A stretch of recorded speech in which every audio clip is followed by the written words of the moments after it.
Buenas noches. Buenas noches, ingenieros. Bienvenidos a este curso de análisis, modelamiento y diseño de elementos de concreto armado. Vamos a iniciar primero hablando, describiendo un poco acerca del temario, que es lo que vamos a ver de una forma muy breve, lo más rápido posible, para ya enfocarnos en lo que vendría a ser el módulo uno. El día de hoy vamos a hablar acerca de los criterios de estructuración, cuáles son los primeros pasos que yo debería hacer.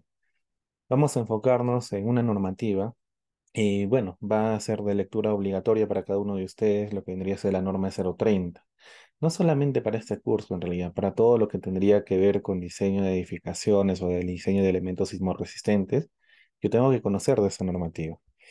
Antes de iniciar, me presento. Imagino que ya han estado viendo por los flyers mi nombre. Mi nombre es Abel Max Ulcarima. También pueden ver por el chat, ahí es mi nombre. Voy a ser el docente a cargo de este curso. Vamos a tener 10 sesiones en la cual vamos a estar hablando de los siguientes puntos. Yo aquí tengo dos capturas de pantalla de los flyers, básicamente, que se ha subdividido en 4 módulos. El primer módulo vamos a hablar acerca de un procedimiento inicial y un modelado estructural. ¿Qué es lo que yo debo hacer antes de iniciar un proyecto? Bueno, como indica aquí, ¿no? Este flyer se ha elaborado de la forma mucho más detallada posible. Lo primero, yo tengo que entender cuáles son los criterios para poder estructurar y predimensionar. Ojo, la estructuración y el predimensionamiento va de la mano. Yo no puedo estructurar sin tener en cuenta la parte de predimensionamiento. Yo tengo que tener ya esa idea, cómo va a ir funcionando la estructuración con el predimensionamiento. ¿Qué más? Tengo que también ya aprender a definir materiales, secciones, pero de acuerdo a qué. En este caso vamos a hablar de elementos de concreto armado. Entonces yo tengo que entender en base a la normativa 060 cómo puedo definir esos elementos en un software estructural para poder realizar el diseño o el análisis estructural brevemente. Tengo que para ello tener los criterios, cómo yo modelo un elemento estructural y cómo modelo, cómo conseguir un modelo o un elemento no estructural. Por ahí también siempre surge preguntas, ¿no? Yo tengo una tabiquería en este punto. ¿De qué forma yo asigno esa tabiquería en el software? ¿O cuál es el procedimiento? He visto N formas, ¿no? Todo lo que ustedes han ido viendo en cursos anteriores que quizás han llevado o de la parte práctica, vamos a responder cada una de esas preguntas dentro de este curso. ¿Por qué discretizar o por qué no discretizar? También es una de las preguntas que siempre suelen hacer. Bueno, luego pasamos a un módulo 2 en la cual vamos a ingresar al análisis estructural, vamos a trabajar netamente. El software que vamos a estar empleando viene a ser el software de tabs. Con el software de tabs que vamos a realizar, vamos a ver los parámetros sismo resistentes, lo vamos a ver de acuerdo primero a la norma 030. Vamos a ver la interpretación de procedimiento sugerido para poder realizar el análisis. Esto lo vamos a encontrar en la norma 030 en el anexo número 1. El análisis sísmico mediante un análisis estático. Vamos a ver también un análisis dinámico, cómo se da un tratamiento de la torsión, el escalamiento sísmico. Pasamos a un módulo 3 en la cual ya nos vamos a enfocar netamente en el diseño de la superestructura. Vamos a aprender a diseñar desde lo más básico posible. Una viga chata, una viga sobre viga, y luego pasamos a diseñar una viga que tenga ya responsabilidad sísmica. Vamos a construir diagramas de interacción de acuerdo a la norma 060, de acuerdo a la norma ACI 31819. Vamos a ver un cálculo manual, como cálculo con software. Vamos a estar empleando para los cálculos manuales software de PTC Magic Prime. Vamos a diseñar e interpretar los resultados, ¿no? El porqué de las cosas. Vamos a pasar también luego de ello al diseño de las losas. Vamos a diseñar losas aligeradas con el software de tabs.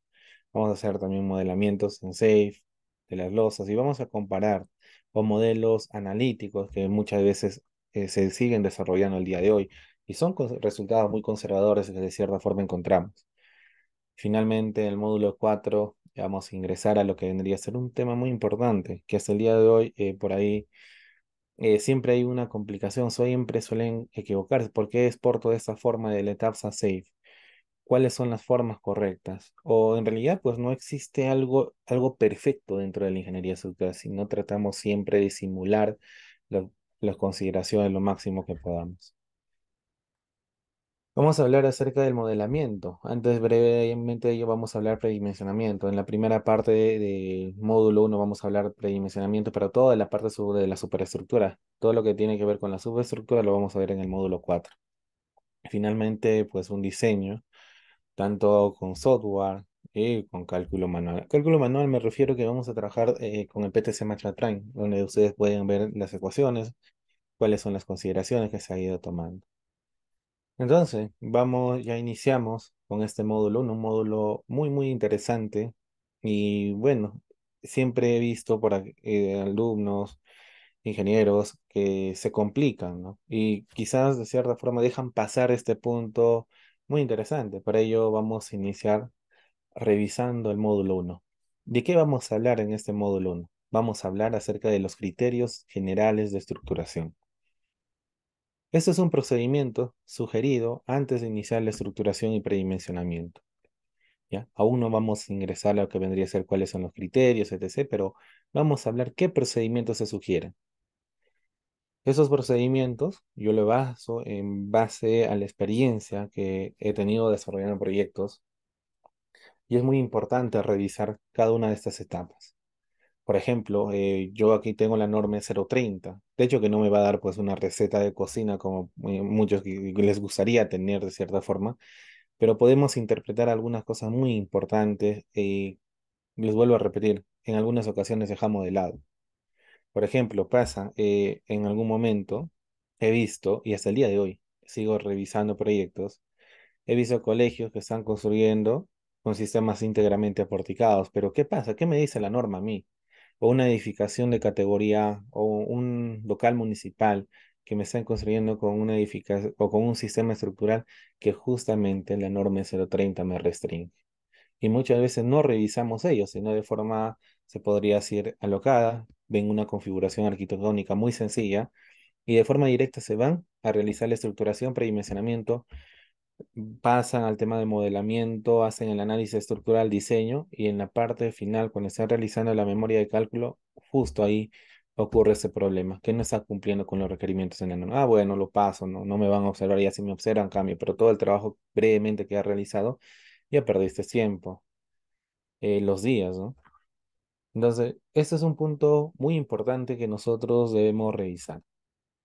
El procedimiento que yo sugiero, primero es revisar la zona sísmica de tu proyecto. El proyecto puede estar ubicado en una zona sísmica 1, una zona sísmica 2, una zona sísmica 3, una zona sísmica 4. ¿A partir de dónde encuentro esta zona sísmica? Bueno, en el plano arquitectónico ustedes van a encontrar la ubicación. ¿Pero qué más? O sea, ya encuentro la ubicación. Eh, ¿Qué más tendría que hacer después de encontrar la ubicación? ¿Cómo yo sé que mi proyecto, y es más, va a estar ubicado en una zona sísmica 1? ¿O cómo yo sé que mi proyecto va a estar ubicado en una zona sísmica 2? ¿Cuál es la forma? ¿Cuáles son los criterios que yo tengo que tener en cuenta? Mira, yo por ejemplo, ahora aquí estoy justamente en la norma E030. Esa es la norma con la que vamos a trabajar nosotros, la norma E030 de diseño sismo resistente. Cuando yo me voy al anexo número 2, encuentro el departamento, bueno, en esta tabla el departamento, la provincia, el distrito y a qué zona sísmica pertenece. Por ejemplo, hablemos de un caso, eh, a ver, un departamento, el departamento de Pasco, la provincia de Oxapampa, Posuso, pertenece a una zona sísmica 2. Pero, ¿de qué me va a servir esta información a mí? ¿Para qué tomar en cuenta esta información? Aunque no lo crean, esta información influye mucho en la parte de estructuración y de predimensionamiento. Ya va influyendo. Continuemos. Hablemos ahora acerca de un paso número 2. Yo ya sé de dónde voy a identificar ese paso número 1. En el paso número 2, yo tengo que ya conocer qué característica, qué categoría de edificación estoy hablando. Hablando de la norma 030, ¿no? No estoy ingresando a otra normativa. Puedo hablar de una edificación de categoría A, una edificación esencial. Puedo hablar de una edificación de categoría B, una edificación importante, una edificación de categoría C, común, una edificación de categoría D, una edificación temporal. Pero ¿para qué me sirve esta información? ¿O qué es lo que yo tengo que obtener de esta tabla? Bueno, en el plano arquitectónico, nosotros vamos a encontrar el uso de esa edificación. Puede ser un hospital, puede ser una vivienda, puede ser una oficina, restaurantes, hoteles, o no lo sé. Pero ya a partir de esa tabla, como yo ya tengo en el plano arquitectónico qué uso se le va a dar a esa edificación, como por ejemplo una vivienda, ok, una edificación de categoría C. Y nuevamente, por ahí muchos se estarían preguntando, pero ingeniero, ya usted me está hablando acerca de los parámetros sísmicos. ¿Y por qué está ingresando o nos describe acerca de unos procedimientos sugeridos para iniciar la estructuración y predimensionamiento? Esperen, mira, si yo hablo de una edificación de categoría A, A2, ¿ya? Yo encuentro dentro, dentro de la tabla, en el paso número 3 un sistema estructural. Este sistema estructural puede ser de pórticos, hablando de concreto armado, puede ser un sistema dual, puede ser un sistema de muros estructurales, un sistema de albañilería armada, albañilería confinada, no lo sé. Pero yo ya tengo que ir proponiendo un sistema estructural desde la etapa de estructuración. Pero, ¿qué más requiero, no? ¿Ya? ¿Qué más requiero? Mira, voy a colocar por aquí en pantalla una captura de pantalla, ¿ya? En un momento. Esto para que quede mucho más importante. Entonces, yo ya tengo que ir conociendo, estableciendo, ¿no? En este paso número 3, con mucho cuidado. Si yo hablo de una edificación, por ejemplo, un local comercial, o si hablamos de una vivienda, ya, una edificación común. Y con el paso número 1 yo ya llegué a identificar que está ubicado en una zona sísmica 4. Yo voy al paso número 3 y a partir de esta tabla, ¿ok? Me está hablando de una edificación de categoría C, una vivienda, y está ubicado en una zona sísmica 4, me indica que puedo emplear cualquier sistema estructural. Mira, ya ingresamos que yo podría emplear cualquier sistema estructural. Pero ¿qué pasaría si ahora hablo de una edificación de categoría B y también que esté ubicada en una zona sísmica 4? Si yo quiero trabajar con concreto armado, que justamente se trata el curso, me indica, ¿no? Estructuras de concreto armado, puede emplear pórticos, puede emplear un sistema dual, puede emplear un sistema de muros de concreto armado. Pero, stop, he visto errores y por eso justamente estamos iniciando por este punto. Hablando de una edificación esencial. Una edificación, a ver, vamos por aquí. Puede ser una institución educativa, un instituto superior, hablando de instituciones. Puede ser también instalaciones de, bueno, reservorios, ya, etc. Pero lo común, el error típico, institución educativa. Si yo ingreso al paso número 3 y hablando en una zona sísmica 4, edificación de categoría 2, si yo quiero trabajar con concreto armado, solamente tengo que plantear un sistema dual o un sistema de muros de concreto armado. No me permite trabajar con un sistema íntegramente porticado. Pero he visto, al día de hoy, he visto, y por ello es que les voy comentando, y, y es uno de los detalles, ¿no? Quizás algo muy sencillo, pero ya tengo que ir planteando previamente, inclusive, ¿no? Previamente, no requiero realizar aquí configuraciones o análisis muy tediosos, solamente es ingresar, conocer la ubicación del proyecto, a qué zona sísmica pertenece, la categoría de la edificación, ingresar a la tabla número 6 y a partir de la tabla número 6 ya poder ir restringiendo. Pero ¿para qué me sirve esa información? Hablamos, ¿no? Hablamos de un colegio. Mira, desde la etapa de estructuración, si me habla que puedo trabajar con concreto armado, un sistema dual, quiera o no quiera, tengo que ya ir considerando un muro de concreto armado. Las famosas placas, entre comillas, ¿no? Que por ahí muchos lo conocen. Quizás lo mínimo, o quizás lo necesario para poder dar la rigidez, pero yo tengo que tener en cuenta. No tengo que iniciar planteando, pues, pórtico, obviamente, ¿no? Porque la norma a mí me restringe. Seguimos. Pasamos aquí al punto número 4. En el punto número 4 nos habla acerca de irregularidades. ¿Pero por qué irregularidades? Porque no necesariamente ya me voy a estructurar, voy a colocar, hablo un plano arquitectónico, ya coloco columna, muro y coloco todo lo que yo deseo. Hay algunas irregularidades estructurales en altura o en planta que no requieren de cálculo.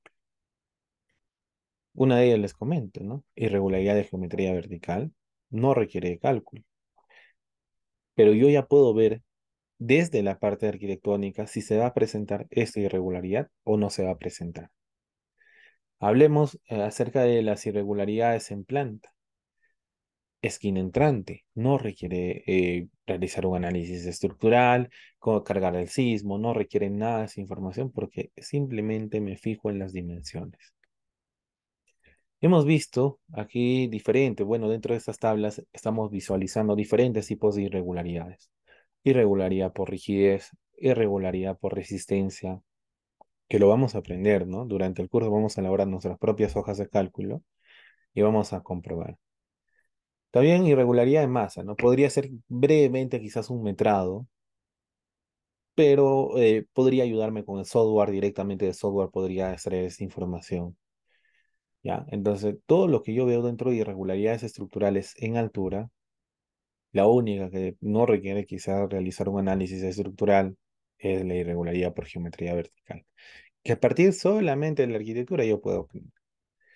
Ahora, los demás de rigidez necesito tener en este caso, una rigidez, ¿no? Producto de una acción sísmica. Irregularidad de resistencia. Necesito saber cuánto va a resistir. Inclusive para esta irregularidad yo ya tengo que tener diseñado de cierta forma mis elementos que van a resistir. No tienen nada que ver la fuerza acordante. Ahora, si no se presenta ninguna de estas dos, pues ya mentira calcularía ello, ¿no? Obvio, y pasa lo siguiente. Irregularidad de masa también nos da algunas restricciones. Irregularidad por debido a la discontinuidad en los elementos sismo resistentes cuando trabajamos con los famosos muros banderas. Si yo no trabajo con ello, pues imposible, no se me va a presentar. También podría ya tener en cuenta quizás desde la parte de estructuración, ¿no? Muy importante, ojo, ir conociendo. Quizás ahora no lo van a llegar a entender muy bien, ya durante el tema, en el momento que estamos desarrollando la verificación de estas irregularidades, en ese punto sí vamos a llegar a revisar cada uno de ellos. Hablemos acerca de las irregularidades estructurales en planta, irregularidad torsional. Esta es una de las pesadillas para muchos, ¿no? He visto que es una pesadilla para hoyos. Es más, en la etapa de estructuración he visto que se complican. He visto inclusive que se amanecen realizando yo, ¿no? Yo les voy a enseñar un artificio. Ustedes lo pueden hacer con programación. Yo voy a trabajarlo de forma básica en un archivo de Excel. Ya ustedes van a tener la noción para quizás automatizarlo con programación o podrían hacer con, no lo sé, con Python, con C Sharp, C++. Ya va a depender del dominio de software que ustedes tengan o de lenguajes de programación. Pero yo les voy a enseñar con algo, una herramienta muy fundamental Excel. ¿De qué forma me ayuda? No a verificar. Verificar vamos a hacerlo también en Excel, pero si no, al siguiente punto. Es más, mira, normalmente voy a hacer un gráfico por aquí en pantalla. Normalmente, digamos, inclusive una planta demasiado simétrica, ¿ya? Y cuando están verificando el tema de irregularidades, por ejemplo, el centro de masa le sale por este punto, ¿ya? Y el centro de rigidez no saben en qué punto está. Pero lo que sí saben es que se le presenta esta irregularidad torsional porque es muy sencillo verificar en realidad, ¿no? Pero no saben en qué punto está o qué problema tiene. Entonces, en un archivo de Excel yo puedo graficar las coordenadas, puede tener 30, 40 coordenadas la edificación, no lo sé, dependiendo de lo más complejo que sea. Yo ingreso, se podría decir, unos puntos para poder dibujar la estructura en planta en un archivo de Excel. Y también lo que podría extraer son los puntos de centro de rigidez, centro de masa que me otorga, ¿no? El software de TAB. Quizás por este punto me indica en esta posición. Yo ya teniendo esos dos puntos puedo entender, ¿no? En qué zona quizás necesito quitar algunos elementos que me están rigidizando mucho, aislarlos o tratar de reubicarlos con la finalidad de qué, de hacer coincidir, ¿no? No, no van a llegar a hacer coincidir al 100%, ¿no? Sino tratar de acercarlo lo máximo que pueda. Pero esto es un artificio que lo vamos a aprender durante la sesión, ¿ya? Esquina entrante. Bueno. Hay proyectos arquitectónicos desde la arquitectura que ya te traen una esquina entrante. Ojo, discontinuidad de diafragma también. O sea, no requiere de realizar un cálculo complejo porque simplemente se trata de calcular un área y listo. A partir de ahí ya puedo identificar sistemas no paralelos. Se considera que existe irregularidad cuando en la dirección de análisis los elementos resisten una fuerza lateral que no sean paralelos. Inclusive nos indica no se aplica si los ejes del pórtico o muros forman ángulos menores de 30 grados, ni cuando los elementos no paralelos resistan menor que 10% de la fuerza cortante del piso. Pero bueno, de estas las que me interesan nuevamente, geometría vertical, discontinuidad de diafragma, esquina entrante, son importantes. Porque cuando yo ingreso a este paso número 5, yo tengo por parte de la normativa de 030 una restricción. Hablemos de la misma categoría, una edificación de categoría A2, ya una edificación de categoría A2, en una zona sísmica 4, me indica que no se permite irregularidades. Pero, ¿qué pasaría si desde la arquitectura ya nos van proponiendo una edificación de esas características, ¿no? Aquí, evidentemente, al ojo, pues va a haber esquina entrante. Pero, ¿qué solución le plantearíamos? Me gustaría saber, ¿no? Me gustaría ya ir viendo, conociendo, que se ven presentando. Quiero ver la participación de cada uno de ustedes. A ver, voy a dar un momento. Siempre una media hora voy a darle corrido a la sesión y luego voy a realizar algunas interrogantes para ver que ustedes están siguiendo la sesión. A ver, ¿qué solución le daríamos? ¿No? Estamos hablando de una edificación de estas características que está ubicada en una zona sísmica 4, una edificación de categoría A2. ¿Qué solución le daríamos? A ver, vamos, iniciemos a participar.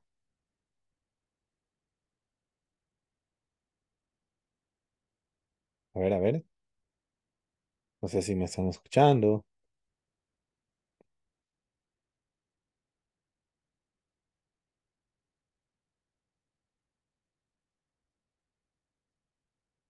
¿Todo conforme? A ver, chicos, ¿están por ahí? Ya. Shair, me indica, se deberían aislar las edificaciones. Está muy bien tu respuesta, pero yo diría que no es una respuesta completa, ¿no? Hay que agregar siempre algo más. Hay que ir explicando el por qué. O sea, ustedes pueden ir dando ya la respuesta y está bien, me agrada, ¿no? Pero vamos respondiendo el por qué. ¿Por qué no haríamos? Hemos estado explicando ahora, ¿no? En la sesión.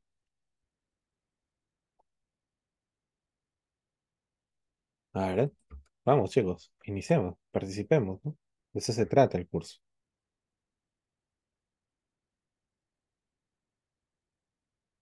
Ya. ¿Alguien más? O bueno, yo voy a realizar, si no, de lo contrario, preguntas para ver que si están conectados o no están, podríamos, tendríamos un efecto de torsión. No necesariamente, o sea, no ingresemos tanto a ello todavía. Ya. ¿Qué les estaba comentando en la primera etapa? Les comentaba que cuando yo esté hablando acerca de una edificación de categoría A2 y que está ubicado, no, está ubicado en este caso en una zona sísmica 4, yo no tengo que tener ningún tipo de irregularidad. Es lo que yo tengo que comprender. Como yo no tengo o no debería tener ningún tipo de irregularidad, ¿ya? Que es lo que se busca, porque a mí la norma me restringe, ¿no? Una edificación de categoría A2 no debería presentar. Es la única solución, pues hay que tener que aislarlo, sí o sí. No es porque yo quiero, ¿no? No cumplo. Muchas veces las arquitecturas son muy caprichosas y tenemos que buscar solución. No es que no se puede construir o por ahí se me va a complicar por algún punto, no es ello. ¿Ya? Voy a volver a repetir desde esa parte inicial porque me parece que ahí ha quedado una duda de cierta forma, ¿no? Les estaba comentando una edificación de categoría A2 en una zona sísmica 4, ya hemos identificado que sería de categoría 2, un colegio, por ejemplo. Ingreso al paso número 3, ya empleé mi sistema estructural dual Pero cuando ingresa al paso número 4, yo sé por esa configuración, quizás de momento ustedes no tengan muy claro, lo vamos a ver durante el curso, que me va a presentar una irregularidad por esquina entrante. Y como me está presentando, yo me fijo en ese apartado de la normativa A2, zona sísmica 4, no se permite irregularidades. Única solución, si ya la parte arquitectónica no desea eh, replantear la arquitectura, podría trabajar en dos bloques distintos. Un bloque A, un bloque B. Claro, de cierta forma, ustedes, imagino que muchos de ustedes han ido a un centro comercial y han llegado a ver una junta, ¿no? Que existe, que está en este caso unido con una estructura o con una plancha metálica. Podría unirlo de esa forma. Pero cada edificación va a tener diferentes periodos. Claro, podrían compartir la misma cimentación, no habría problema ello, pero por obligación yo tendría que separar. Entonces, hasta este momento me gustaría saber si todo ha quedado conforme. Hola, hola, para poder continuar.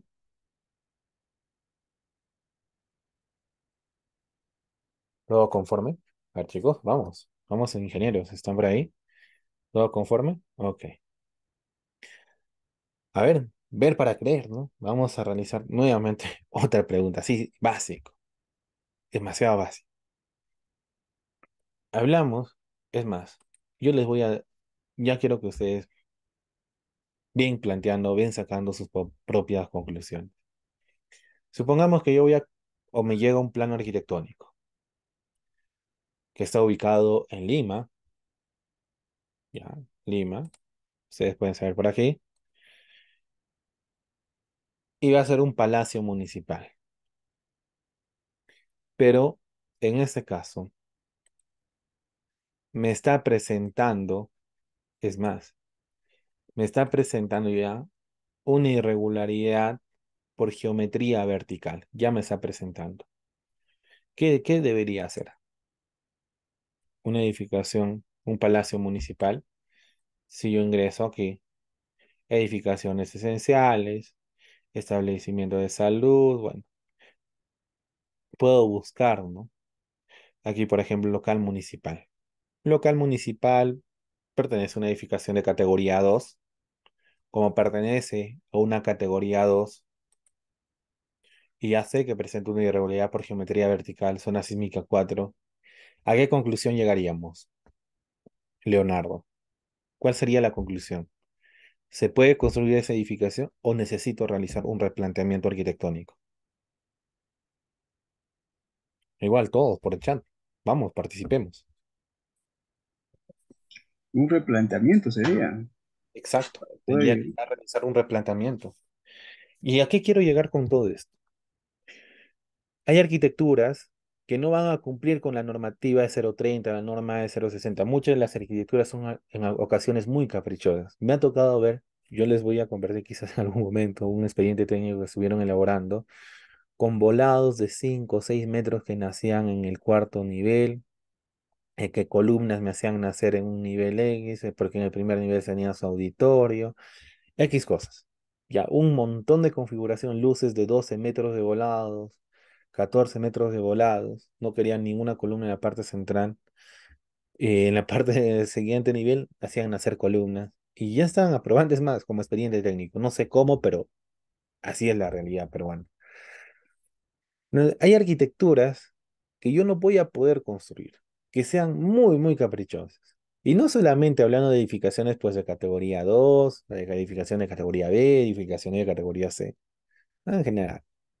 Pero hay algo muy importante que quizás he obviado antes de pasar ya a la parte de criterios de estructuración, es este punto. Edificaciones de categoría A1. Establecimientos del sector salud, público y privado, del segundo y tercer nivel según lo normal por el Ministerio de Salud.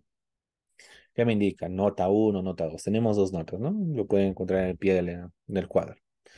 Las nuevas edificaciones de categoría 1 tienen aislamiento sísmico en la base cuando se encuentra en una zona sísmica 4 y 3.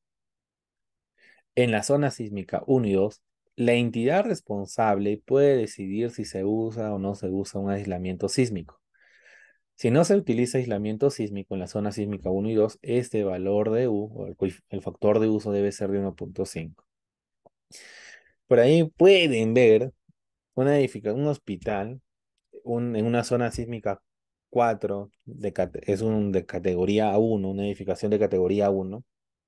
Ya, pues olvidémonos ya de tratar de emplear podórticos, ya tenemos que utilizar aislamiento. La norma nos indica que sí o sí tengo que utilizar aislamiento, sí, a menos que esté ubicado en una zona sísmica uno y 2, ¿no?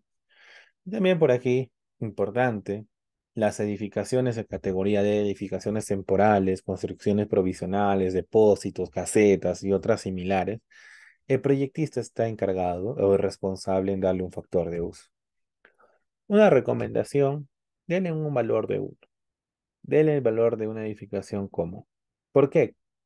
Esto va a criterio mío. Muchas de esas edificaciones provisionales, depósitos, casetas, en lugares muy alejados del Perú, los mismos pobladores ayudan a construir, ¿no? ¿Y cuál es la finalidad de ellos? Ok, terminan el proyecto y al final, los últimos días, bueno, por ahí se acerca la comunidad, no lo desmanteles, déjalo ahí, nosotros podemos utilizar para, bueno, no te cuesta dejarlo de nada, ¿no? Entonces siempre hay que dejar un valor de uno, porque si tú le das un factor de uso menor, que sí la norma te permite, porque cuando te indica ver nota 2 indica que esa edificación se provee de resistencia y rigidez adecuada para las acciones laterales a criterio del proyectista. Tú podrías tranquilamente bajarlo a 0.5 y te cumple con columnitas muy, muy pequeñas, ¿no? O con algún sistema estructural, pero hay que ir pensando también a futuro, ¿no? Si está en una zona muy remota y si solamente en lo necesario, una vez que ya se termina la obra, demuelen y listo. Pero hay que ir viendo también las consideraciones. Bueno, iniciemos. Vamos a hablar, ahora sí ingresamos a hablar de la primera etapa, una etapa muy, muy hermosa que tendría que ver con los criterios de estructuración. Un libro que me gusta personalmente, a mí, uno de los libros, porque luego hay otro libro en inglés que es muy, muy bueno que les voy a compartir, es esto de Blanco Blasco, Antonio Blanco Blasco, un libro muy adelantado para su época, que también debería ser un libro de lectura obligatoria para cada uno de ustedes. Pero ¿qué encuentro a partir de este libro? Me indica que se requiere que la estructura se comporte de una manera satisfactoria. Eso lo dice dentro de la bibliografía. ¿Ante qué? Ante solicitaciones sísmicas. El Perú es un país sísmico que estamos ya alrededor del cinturón del fuego del Pacífico. Ya les imagino que ustedes han escuchado por N veces. Entonces, la estructura que yo voy a diseñar debe ser capaz de encontrarse dentro de un rango elástico cuando esto sea afectado por sismos frecuentes y asimismo debe ser capaz de desarrollar un comportamiento inelástico aceptable cuando ésta se vea afectada por sismos raros. Y para poder lograr este comportamiento sismorresistente satisfactorio, es necesario que se sigan los siguientes criterios de estructuración. Ojo, no es obligatorio, pero se recomienda. Al día de hoy se sigue recomendando. Es más, de estas 7, algunas se repiten en la norma 030 como recomendaciones. Uno de ellos, la estructura debe ser lo más simple y simétrica posible. Ingeniero, pero stop. Yo he visto arquitecturas que son muy complejas, ¿no? Hemos llegado a la conclusión que no todas las arquitecturas se puede cumplir, o no sé, todos los caprichos arquitectónicos se puede cumplir en realidad. Pero debemos buscar por ahí siempre tratar de buscar una simetría y que la estructura sea lo más simple posible. Inclusive existe una frase que, bueno, me olvido siempre de la frase, aunque lo repito, pero imagino que por ahí ustedes han leído en algún momento. No sé quién es el autor, se me fue, pero menciona algo así. Prefiero vivir en una edificación muy bien estructurada que en una edificación mal estructurada y analizada con métodos avanzados. ¿A qué queremos llegar con esto? Yo cuando tengo una estructura simple, simétrica, puedo ya predecir el comportamiento de esa estructura. Vamos a revisar cada una de esas etapas mucho más adelante, con pausa, ¿ya? Les voy dando una idea. Resistencia y ductilidad, otro de los parámetros muy importantes. Hipertaticidad y monolitismo. Uniformidad y continuidad de la estructura. que esa edificación debe tener rigidez lateral. Tiene que tratar de formar diafragma rígido. Ahora, no todas las estructuras pues se van a formar un diafragma rígido. Eso ya téngalo bien entendido, ¿no? He visto, ya, una edificación así, muy esbelta en planta, diafragma rígido. ¿Pero por qué? Porque he visto mi video tutorial en YouTube y le han asignado esto. ¿Que sí? O veo configuraciones de este tipo, ¿no? En L, diafragma rígido. ¿Pero en qué te basas? No todas las estructuras te forman un diafragma rígido. El término que te forma un diafragma rígido nace por la limitación computacional que se tenía previamente. En realidad, todas las estructuras deberían tener un diafragma flexible, o se debería analizar con un diafragma flexible, pero bueno, es una costumbre, y es más, la norma sí nos permite trabajar con un diafragma rígido. Pero ¿por qué una costumbre o la norma inclusive acepta trabajar con un diafragma rígido?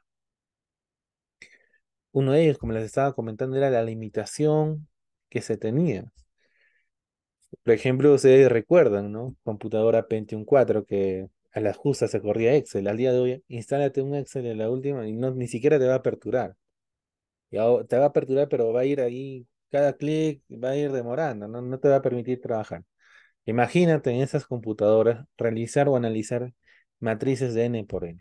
Entonces, lo que se ha tratado de buscar con diafragma rígido es simplificar esa matriz en un nivel para que esa edificación o esa estructura puede desplazarse en una dirección X, puede desplazarse en una dirección Y y girar respecto a Z. Eso ha sido el procedimiento. Ahora, tengo que tener el punto número 7 y algo muy importante, los elementos no estructurales. ¿Cómo considero? Si yo sé que es un elemento no estructural, tengo que aislar ese elemento no estructural de la estructura. Entonces, vamos, y hay que revisar qué me dice también respecto a esta primera etapa la norma 030. En el artículo número 7 y número 8, que no muchos lo revisan porque de forma directa se van a los parámetros sísmicos y listo, análisis dinámico, ya terminé de revisar la norma. Voy a dejar dentro de las evaluaciones preguntas de la norma de 030, ¿ya? Pero voy a dejar preguntas un poco rebuscadas para que no me busquen, ¿no? Con control F por ahí para que no me estén buscando, sino para que ustedes interpreten, porque es muy necesario. Así como hemos visto en el caso número 1, ejemplos, ¿no? Una edificación de categoría tal, con categoría B, C, D, una zona sísmica tanto, ubicada en tal lugar, con la siguiente arquitectura, ¿qué solución se plantearía? Y ustedes tienen que dar esa solución. Les voy a plantear preguntas de esos tipos, ¿ya? Entonces, no tienen que revisar sí o sí esta norma, E030. Pero ingresemos. Primera etapa, artículo número 7. Concepción estructural sismorresistente. ¿Qué me indica? Debe tomarse en cuenta la importancia de los siguientes aspectos. Y se recuerdan que yo les comentaba que del libro que estuvimos hablando lo vamos a encontrar mucho aquí, ¿ya? Y es justamente, ¿ya? Lo que vamos a encontrar. Ya subrayarlo aquí. Todo esto, ¿ya? ¿Qué me indica, ingeniero? Simetría, tanto en la distribución de masas como de rigidez. Tengo que buscar simetría. No es obligatorio, pero me indica que debe tomarse en cuenta, aquí te indica, debe tomarse en cuenta, no que me está obligando. O sea, si yo lo tomo, perfecto, si no, está bien, no hay problema.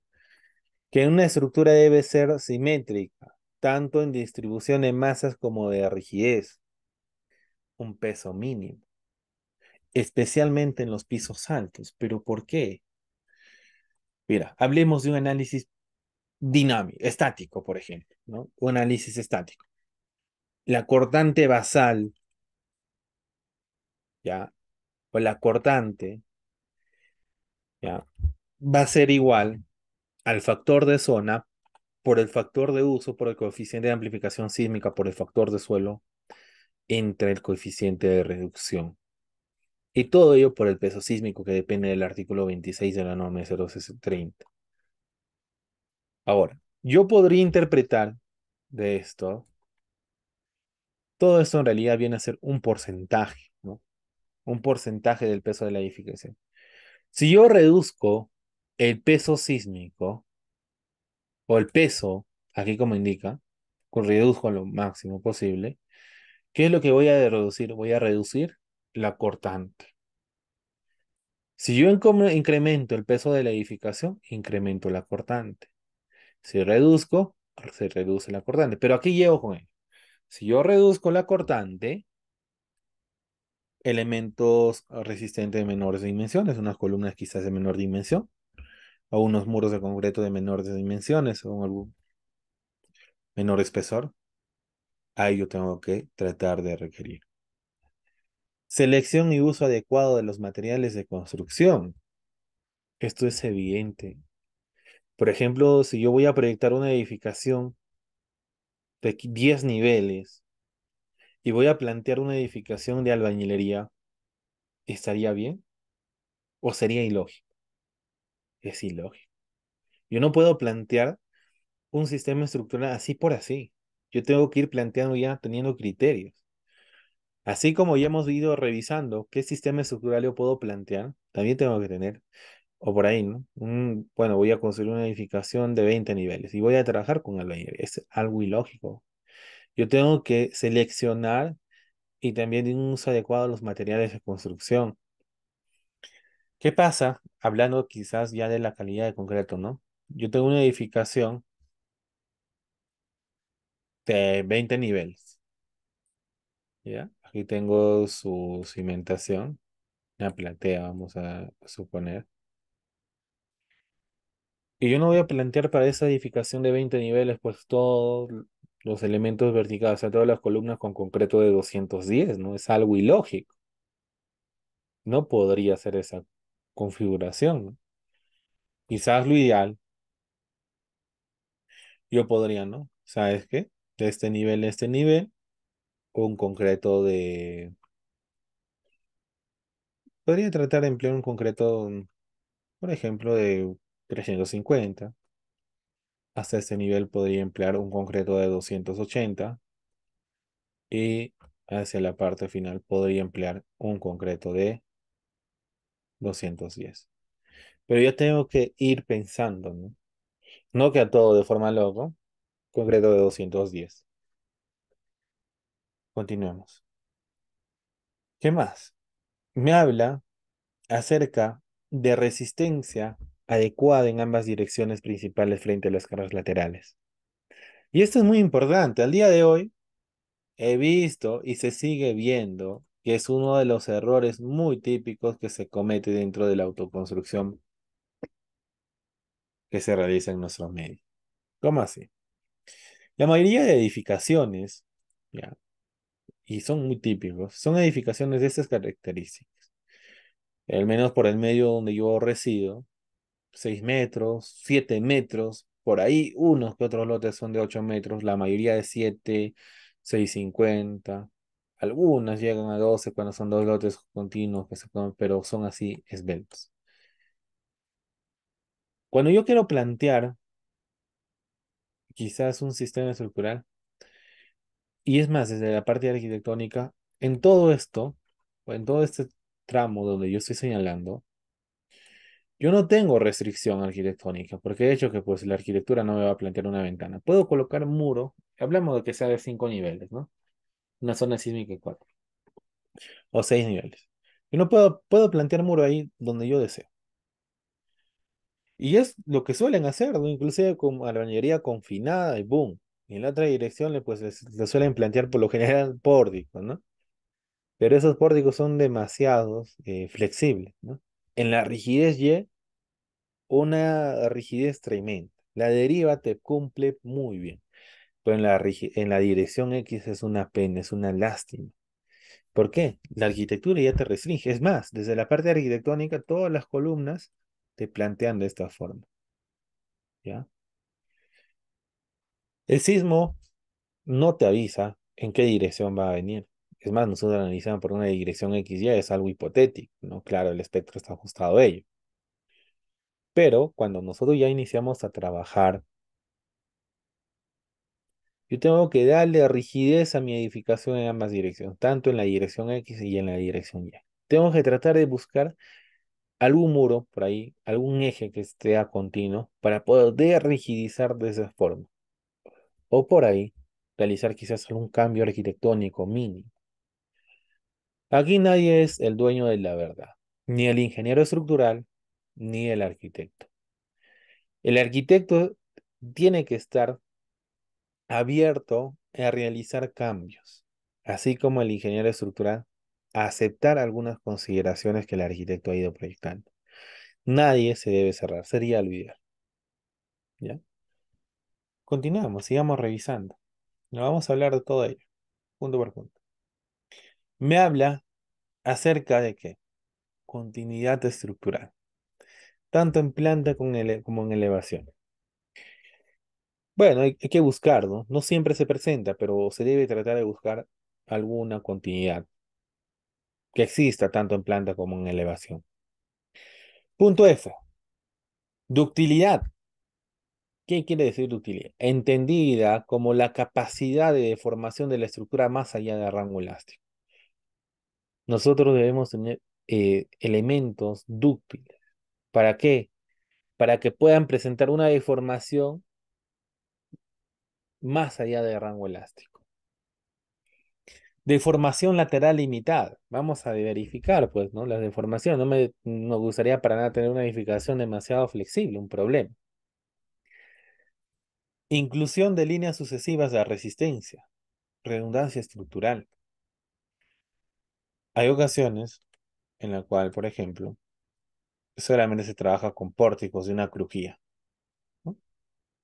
O casos de ejemplo, ¿no? Una edificación de 4 metros, pues no le vas a plantear una columna a los 2 metros, ¿no? Pero generalmente aquí siempre vamos a tener problemas, ¿no? No puedo plantear ahí y me quedo aquí. Hay que tratar de buscar que no se formen, ¿no? Es más, si yo regreso a esta planta y solamente le coloco un muro en esa dirección que va a dar la rigidez, va a producirse redundancia estructural. Inclusive, y quiero que se ven haciendo esa idea, ¿no? Muchos piensan que yo hago la estructuración, hago el predimensionamiento, el análisis sísmico y ya se acabó todo. Solamente ahora me falta calcular, acero, colocar y dibujar plano. Error, no es ello.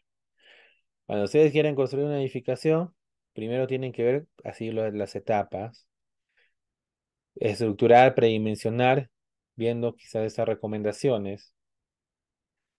Y al momento de diseñar pueden haber elementos que no se pueden diseñar. Hay elementos estructurales que no se pueden diseñar debido a una mala estructuración o al tema de redundancia estructural. Por ello es que desde la etapa inicial uno ya debe ir teniendo en cuenta algunas recomendaciones, algunos criterios, ¿ya? Yo les cuento una experiencia que tuve, ¿no?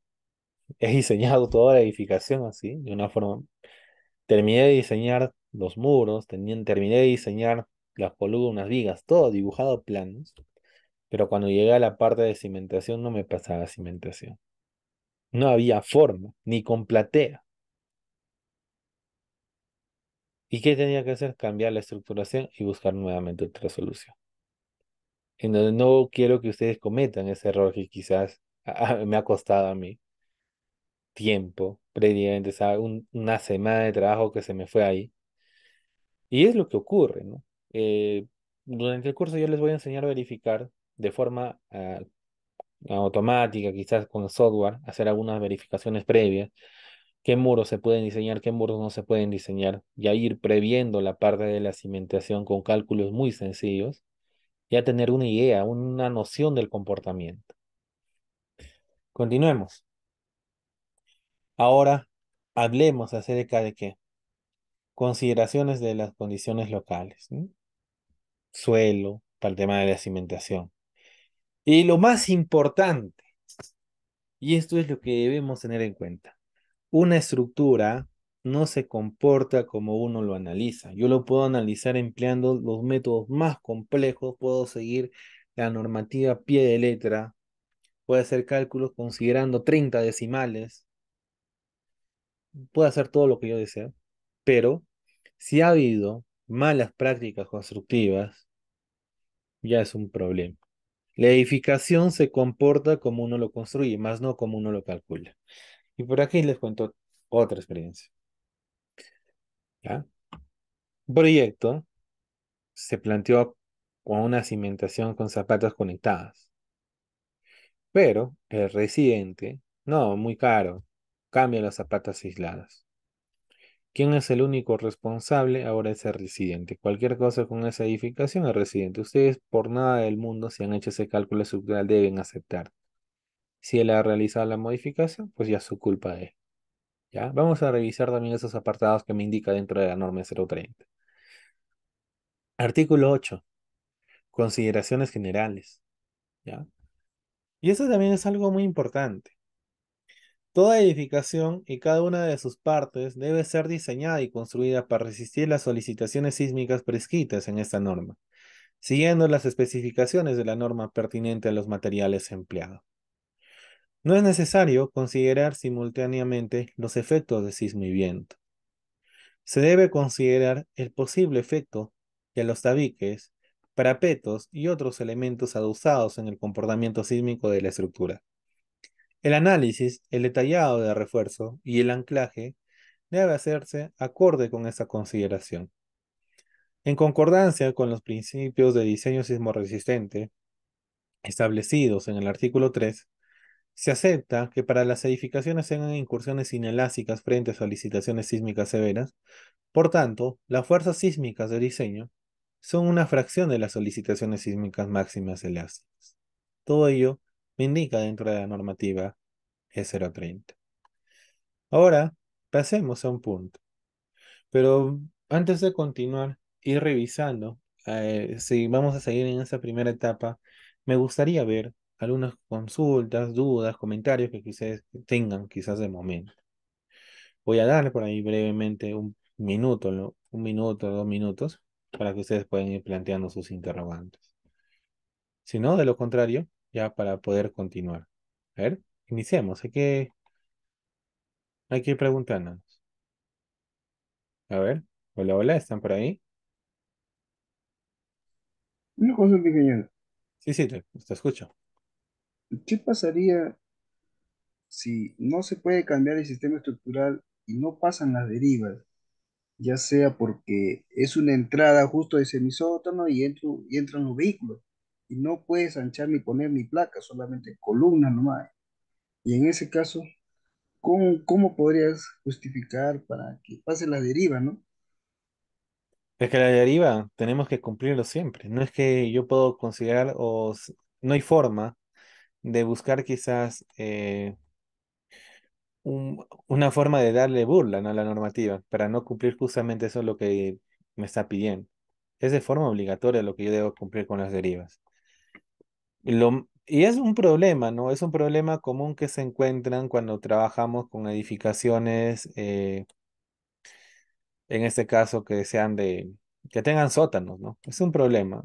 Sí he visto, me ha tocado también en algún momento. Problema muy, muy común. Pero yo lo que te recomiendo, bueno, ya tienes ese tipo, hay que hablar con la parte arquitectónica. Es más, dentro de la normativa 10, que lo vamos a revisar también en algún momento porque es necesario. La norma 10 da un rango, un margen en la cual quizás yo puedo disminuir algunos elementos, pero los arquitectos hacen una mala práctica de esto, ¿no? ¿Qué es lo que hacen? Bueno, ellos lo trabajan ya considerando lo más mínimo, te plantean en base a su experiencia, inclusive algunos elementos estructurales, te van planteando algunos criterios, pero hay que ir, siempre hay que conversar, ¿no? Si yo no tengo ya la posibilidad dónde colocar otros elementos estructurales, sí o sí tengo que hablar con arquitectura. Y hay que tener en cuenta, y esto les vuelvo a repetir, hay arquitecturas que no se pueden construir, ¿ya? Hay arquitecturas que no se van a poder construir. ¿Ya? Bueno, no sé si con ello he respondido tu consulta. Ok. Vamos a hablar también su debido momento de ello, ¿ya? Con mucho más detalle. Bueno, vamos, continuemos, ¿no? Hablemos ya con unos casos. En este caso tengo el libro de Andrew Charlison, Seismic Dating for, un diseño sísmico para arquitectos, muy buen libro. Les voy a compartir también al final de la sesión para que ustedes puedan ir revisando. Dentro de este libro podemos encontrar de cierta forma algunas imágenes, igual parte teórica que no lo he extraído, la parte teórica que está dentro de las diapositivas básicamente del libro del ingeniero Antonio Blanco Blasco, pero podemos hablar en función de estas gráficas. Se requiere que una estructura sea lo más sencilla y simétrica con el fin de que los efectos por problemas de torsión sean reducidos.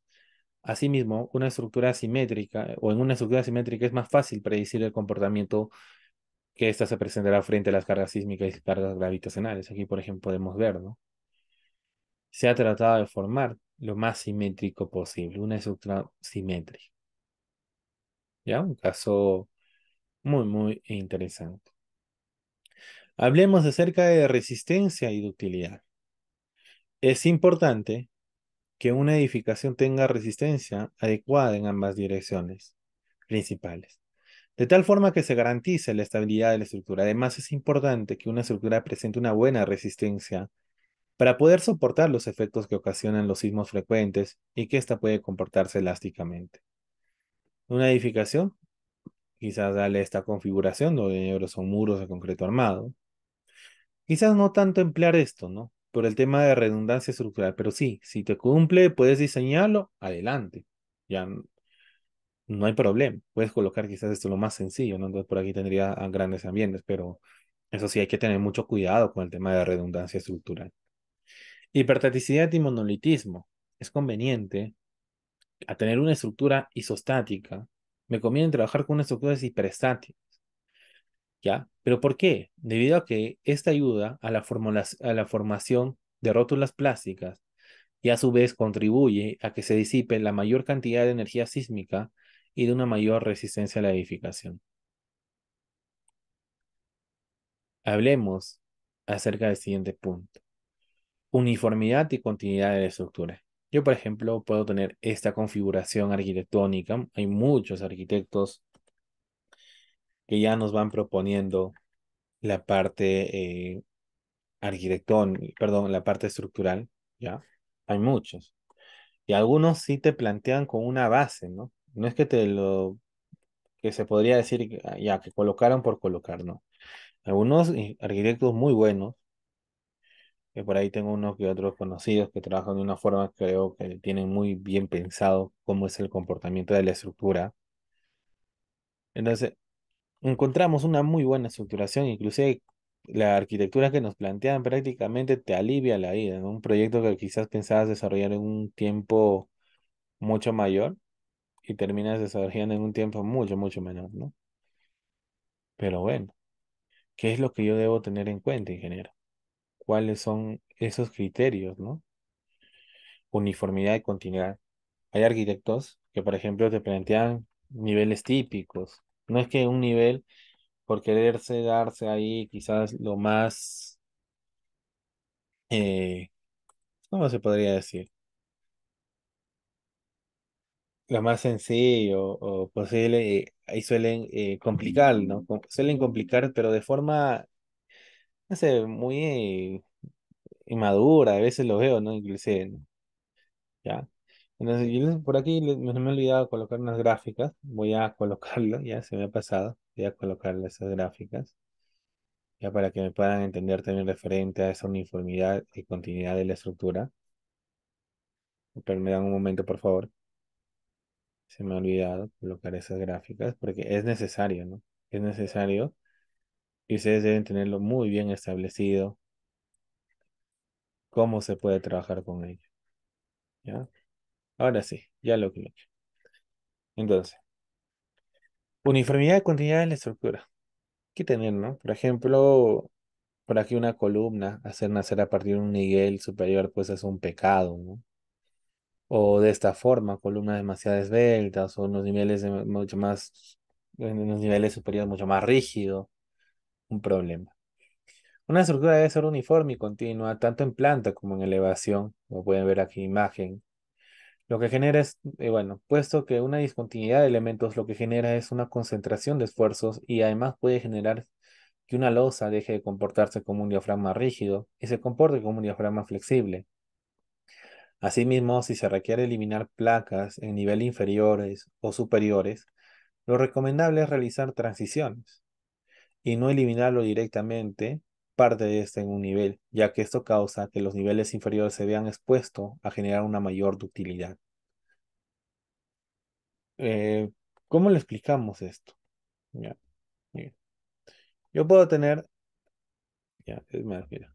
Supongamos, este nivel necesito un muro. Ah, ya, como aquí ya no lo necesito, ya lo corto, ¿no? Hay que hacer transiciones. Hay que ir reduciéndolo de una forma para evitar justamente, ¿no? Lo que se recomienda es realizar transición y no eliminar directamente una parte de ese nivel, lo que esto puede causar que los niveles inferiores se vean expuestos a generar una mayor ductilidad. Resistencia lateral. Bueno, por aquí quizás una edificación de estas características y con esta configuración me convendría a mí personalmente rigidizarlo de esta forma. Será necesario incorporar en ambas direcciones elementos que me aporten una mayor rigidez lateral. Continuemos. Vamos a hablar ahora acerca de los diafragmas rígidos. ¿Ya? Eso es otro detalle, otro problema. Y justamente por ahí, en algún momento, muchos se suelen complicar con ello. Pero bueno, espero que con esto ya de cierta forma no se complique. Una losa debe tener una gran rigidez axial. ¿Para qué? Para poder considerarse un diafragma rígido. Un diafragma rígido se encarga de distribuir los esfuerzos de manera proporcional a la rigidez de los elementos a la losa que llega. Asimismo, un diafragma rígido evita que se presenten diferentes deformaciones para un mismo nivel, desde evitarse que se presentan aberturas en los diafragmas rígidos, ya que estas aberturas podrían disminuirte de forma significativa la rigidez de los diafragmas. Y aquí, por ejemplo, esto de aquí no se va a comportar como diafragma rígido, pero he visto en ocasiones que, bueno, vienen y seleccionan todo y diafragma rígido. ¿Pero por qué motivo? ¿Cuál es el motivo? ¿No? ¿Cuál es el sustento en la que yo me baso? Este muro puede trasladarse desde esta zona, ¿ya? Este muro. Y la losa puede tranquilamente desplazarse. Y aquí este muro va a permanecer en su misma ubicación, ¿ya? Es más, esto es una viga aislada. Esa viga aislada se debe diseñar por flexo-compresión, no se diseña por flexión. Lo más posible que se debería diseñar por flexo-compresión, pero es un pecado cometer o asignarle un diafragma rígido. El software te permite, o sea, en el software tú puedes colocar lo que deseas. Aquí sí puedo trabajar con diafragma rígido. Podría ser, pero hay que analizar, ¿no? Hay que analizar. Siempre se debe analizar. No hay que ir, ¿no?, de forma brusca, colocar por colocar. Si yo quiero considerar rígido, quizás con no realizar esas conexiones o esa conexión. ¿Ya? ¿Para qué? Para que mi estructura así en conjunto, todo esto se desplace de esta forma, en conjunto. ¿Ya? No de forma independiente. Acerca de los elementos no estructurales. En el análisis debe considerarse el efecto que producen los elementos secundarios. En este es el caso de los tabiques, vigachatas y todos los elementos que no van a aportar una rigidez lateral. Entonces, esos elementos que no me van a o no me van a dar una rigidez lateral, ¿ya? Yo tengo que aislarlo de la estructura. Porque si yo no aíslo, y es una de las configuraciones también típicas que les voy a comentar, digamos, una edificación en esquina. Bueno, el maestro Juan, toda esta zona, ha trabajado con muros, a la bañería confinada. Lo ha confinado, pero muy bien. Ha realizado un proceso constructivo muy bueno. Y aquí toda la fachada, pues el cliente quiere ventana, ¿no? Para que me alumbra por ambos lados. ¿Qué sucede? El centro de rigidez va a estar en esa zona. Tu centro de masa va a estar en esa zona. ¿Qué problema? Problemas de torsión. Es uno de los errores. Pero Es más, desde la parte arquitectónica, ¿qué ha buscado? Quizás, en la parte estructural, ¿no? El ingeniero estructural se ha matado realizando el siguiente cálculo, ¿no? El ingeniero estructural ha ubicado lo más simétrico posible. Lo más simétrico posible. Una edificación muy bonito, bien simétrica, ¿no? Así de esta forma. Bueno, lo estoy dibujando de una forma rápida, ¿ya? Por aquí ha colocado sus elementos.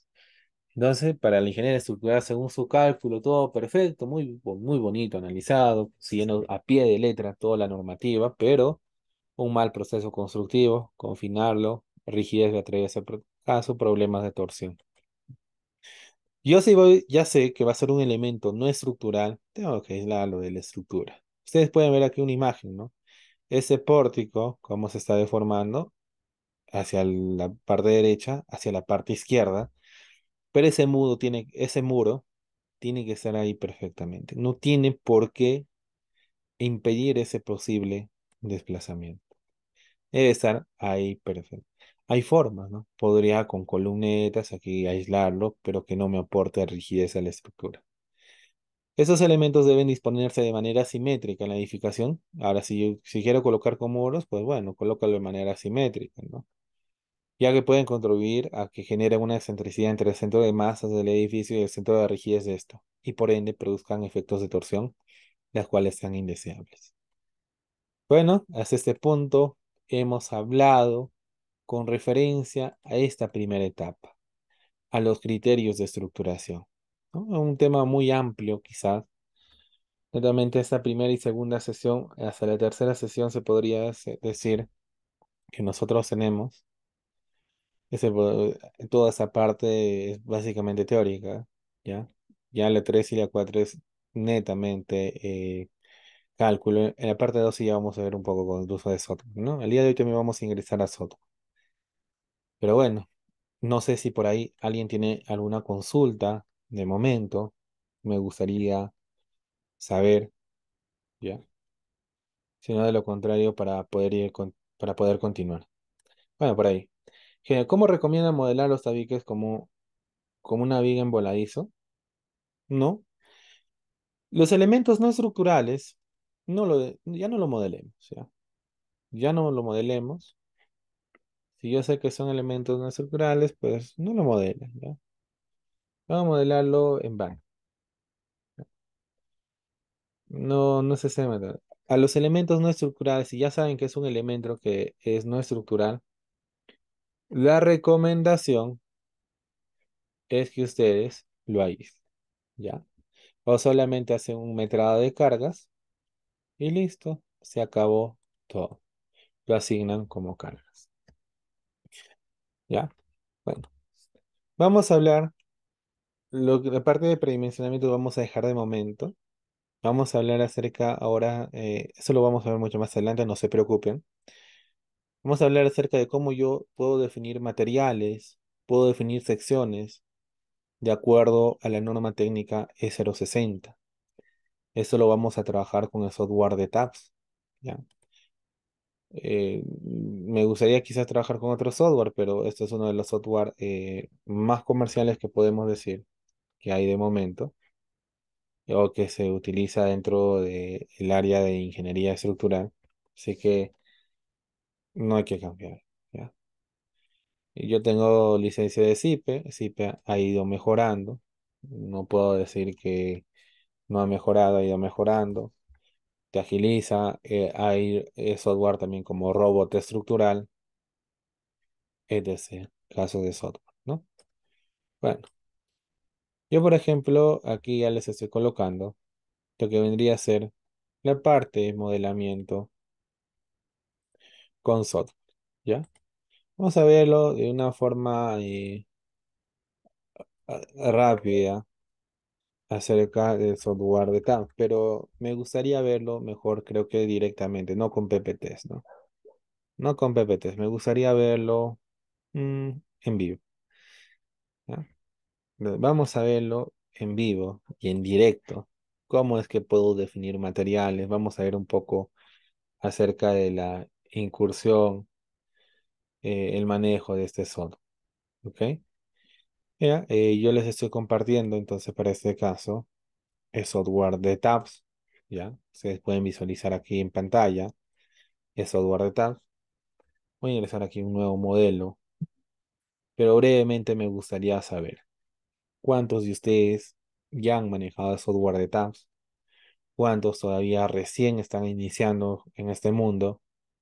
Me gustaría saber de ello. A ver, por favor, ayúdeme, vamos comentando. Yo ya manejo, ingeniero, mi nivel es intermedio, mi nivel es básico, avanzado. Me gustaría saber ello. A ver, por favor, me pueden ir comentando por chat. Fabián, uno, a ver, veo por ahí. Y los demás, vamos, vamos todos compartiendo. Básico. Por el chat, por favor, para contar, ¿ya? Para poder contar.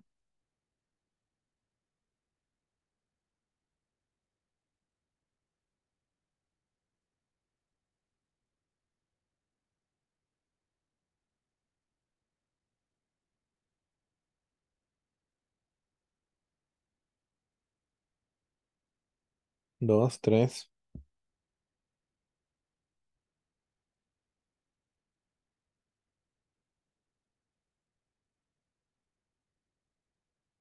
A ver, por ahí, los demás, vamos, vamos, vamos. Me faltan todavía.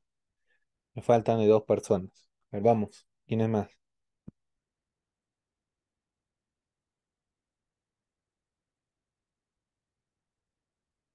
Tiene una consulta. Sí, sí, te escucho. Coméntame. Por ejemplo, en colegios que he visto normalmente por esta zona donde vivo, normalmente lo construyen tipo mojinete. Y normalmente las losas he visto varios proyectos, ¿no? De varios proyectistas que a veces hacen unos losa ligera, otros lo hacen de losa maciza. ¿Cuál es el criterio para asumir eso? ¿O es indistintamente?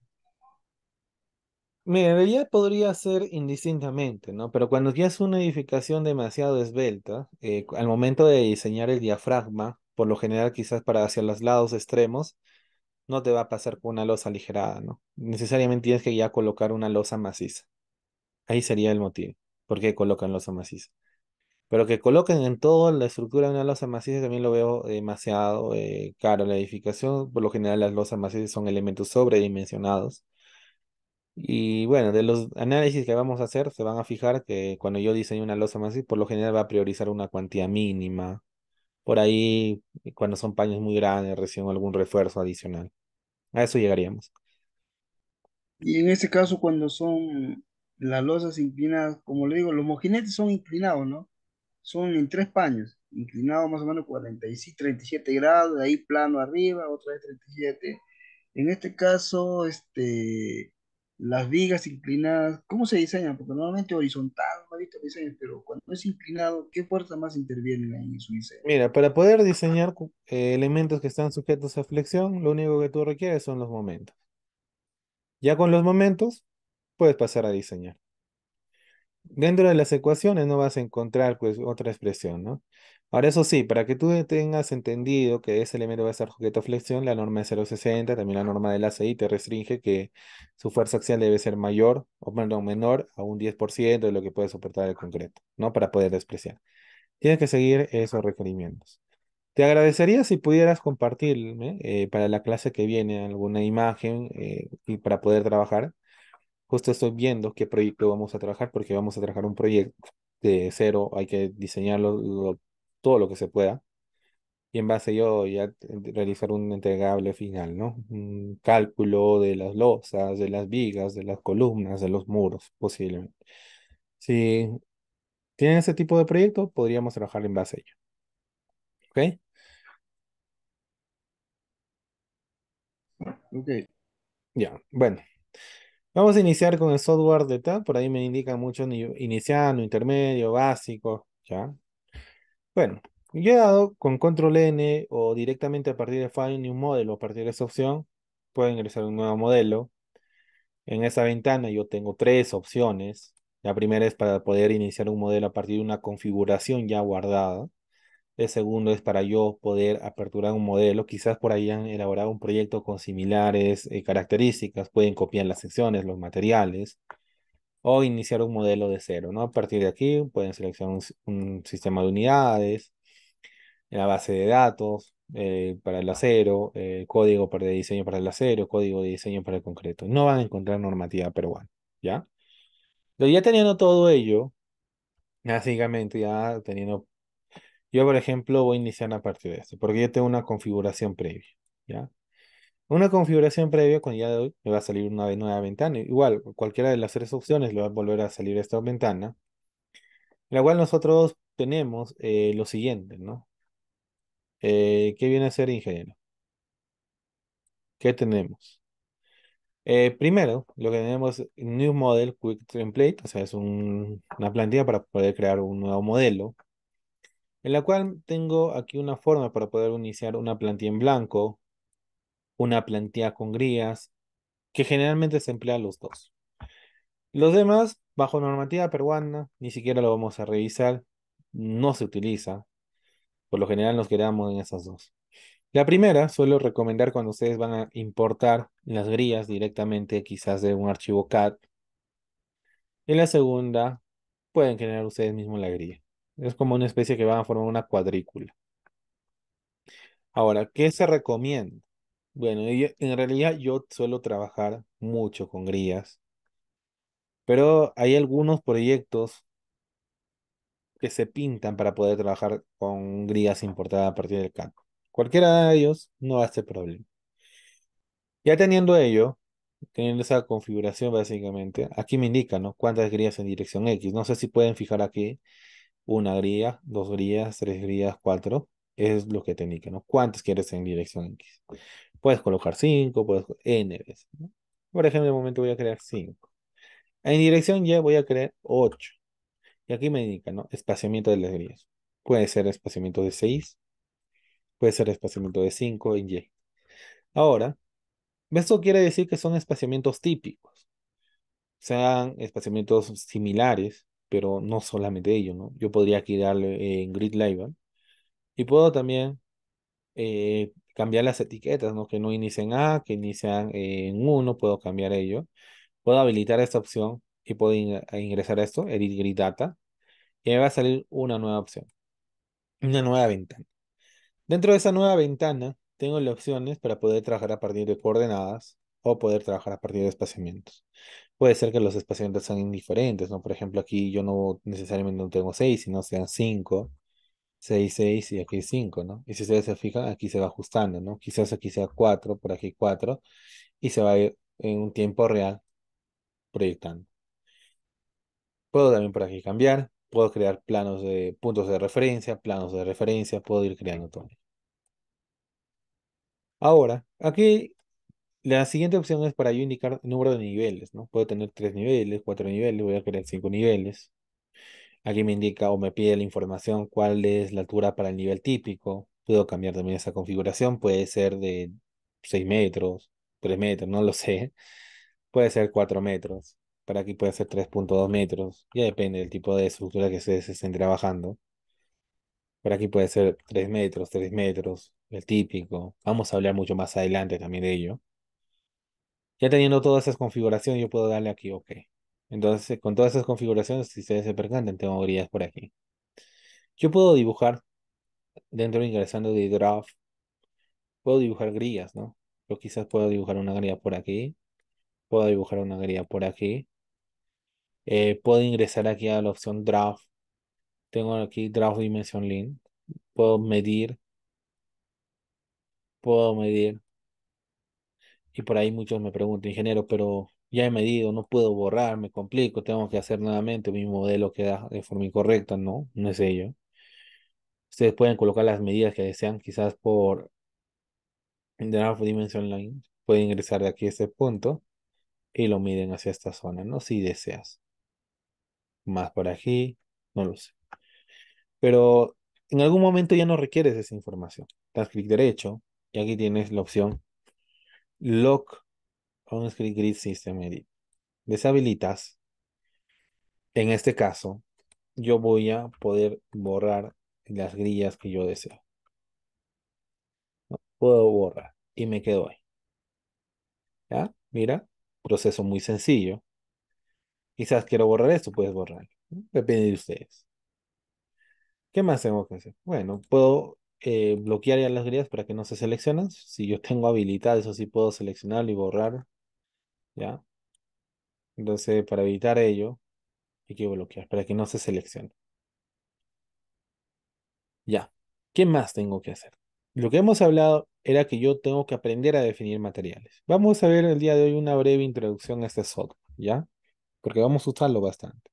Quizás no es el curso netamente de software, ¿verdad? Pero vamos a emplearlo de una forma coherente, una forma proporcional para poder entender todo lo que resta del curso. Yo, por ejemplo, puedo hacer unas configuraciones, las configuraciones, pero mira, yo en ningún momento he definido un material, pero ya tengo aquí un concreto de 210. ¿Pero por qué, ingeniero? ¿No? ¿Usted es mago? ¿O en qué momento lo ha hecho de forma muy rápida? No. Ustedes pueden definir materiales, pueden ir definiendo secciones, pueden hacer toda la configuración, un seteo inicial e ingresar directamente a las opciones de aquí a opciones y pueden irse a esta función. Guardar esta configuración por default. Entonces, siempre que inician un modelo, a partir de la primera opción, va a salir precargado los materiales, las secciones, losas, muros que ustedes ya han establecido anteriormente. Entonces, ya teniendo todo ello, ya teniendo todas esas configuraciones, yo he definido aquí, para poder definir material, es muy sencillo, ¿no? Justamente estamos hablando de definir material, que es lo que corresponde a esa primera parte. ¿Cómo defino un material? Define, material.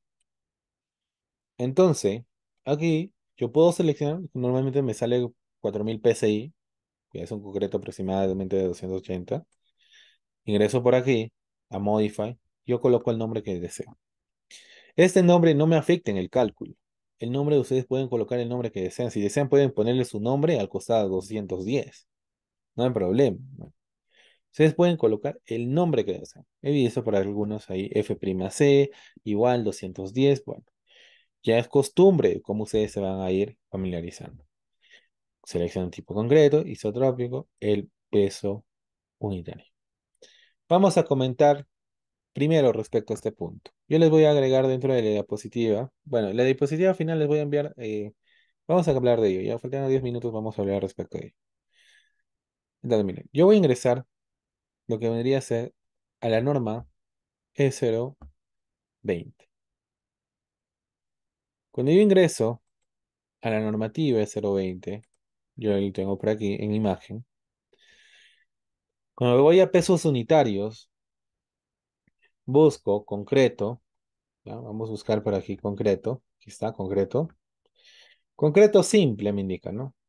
Con cascote de ladrillo, 1800 kilogramos por metro cúbico.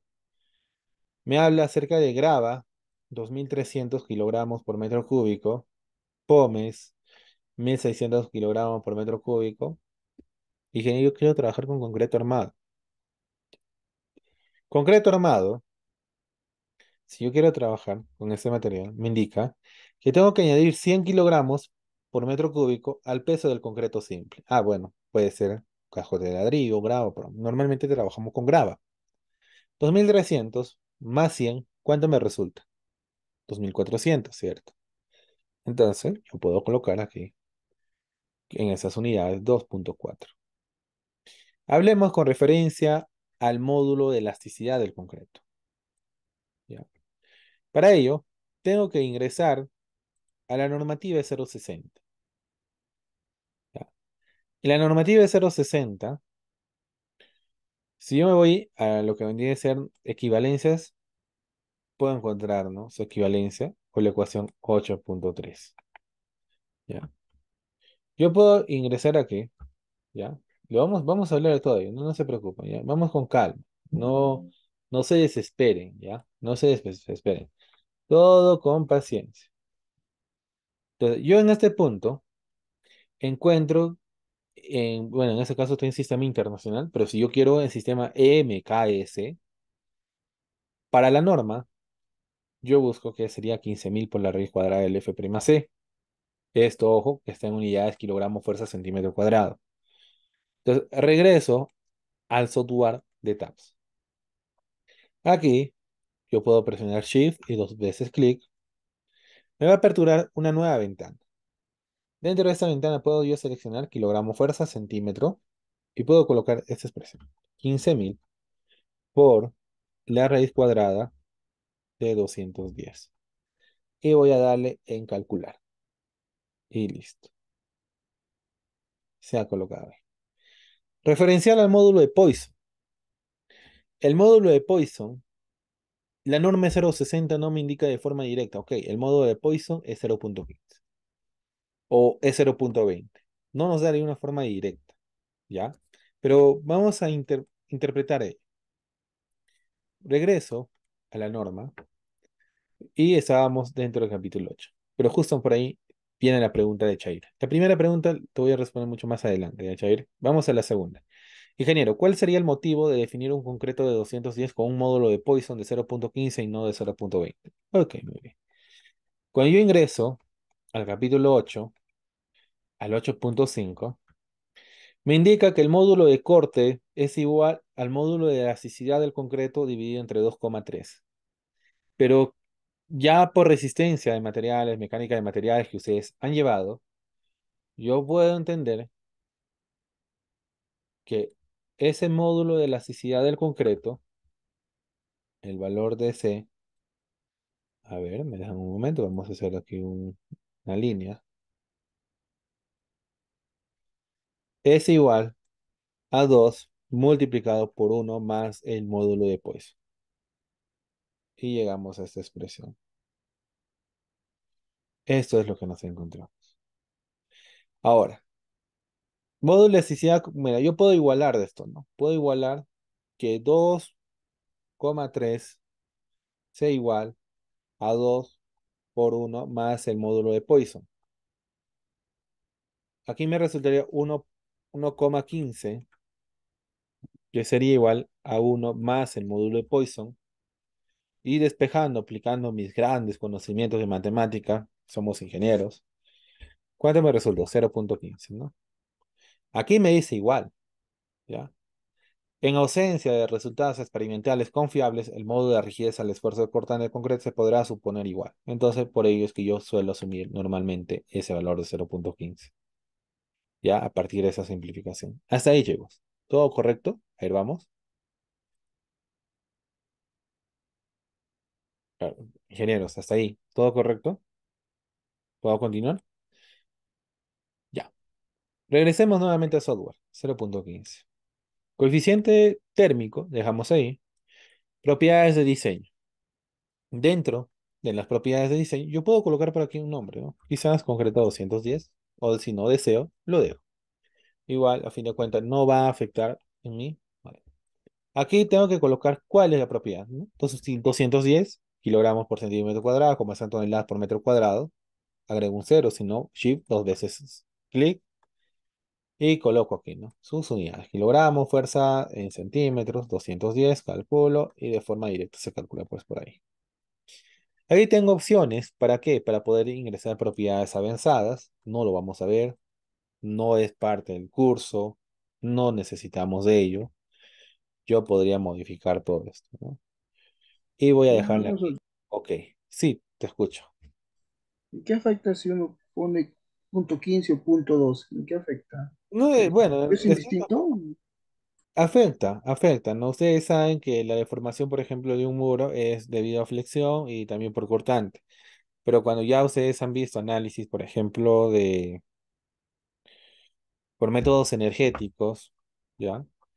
Cuando ustedes analizan la flexión o la deflexión de una viga o de un pórtico, la energía que se va a formar en el pórtico es un promedio, solamente debido al efecto de flexión, es un porcentaje de 98, 99%, y debido a cortantes, 1% a lo mucho, ¿no?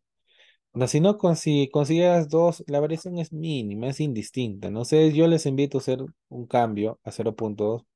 Hay un cambio mínimo, mínimo. La norma de la 6 sí trabaja con 0,20. En realidad, eso es lo que podemos encontrar nosotros despejando. Pero el cambio no es brusco, no quiere decir que si ustedes modelan con 0,2 su modelo sea incorrecto, ¿no? No quiero llegar que me indica o que me comprendan ello, sino que hay una cierta De cierta forma, para no tener problemas, siempre hay que seguir o hay los requerimientos que me indica de la norma y a partir de ahí despejo y me conviene trabajar con ese valor. ¿Ya? ¿Está bien?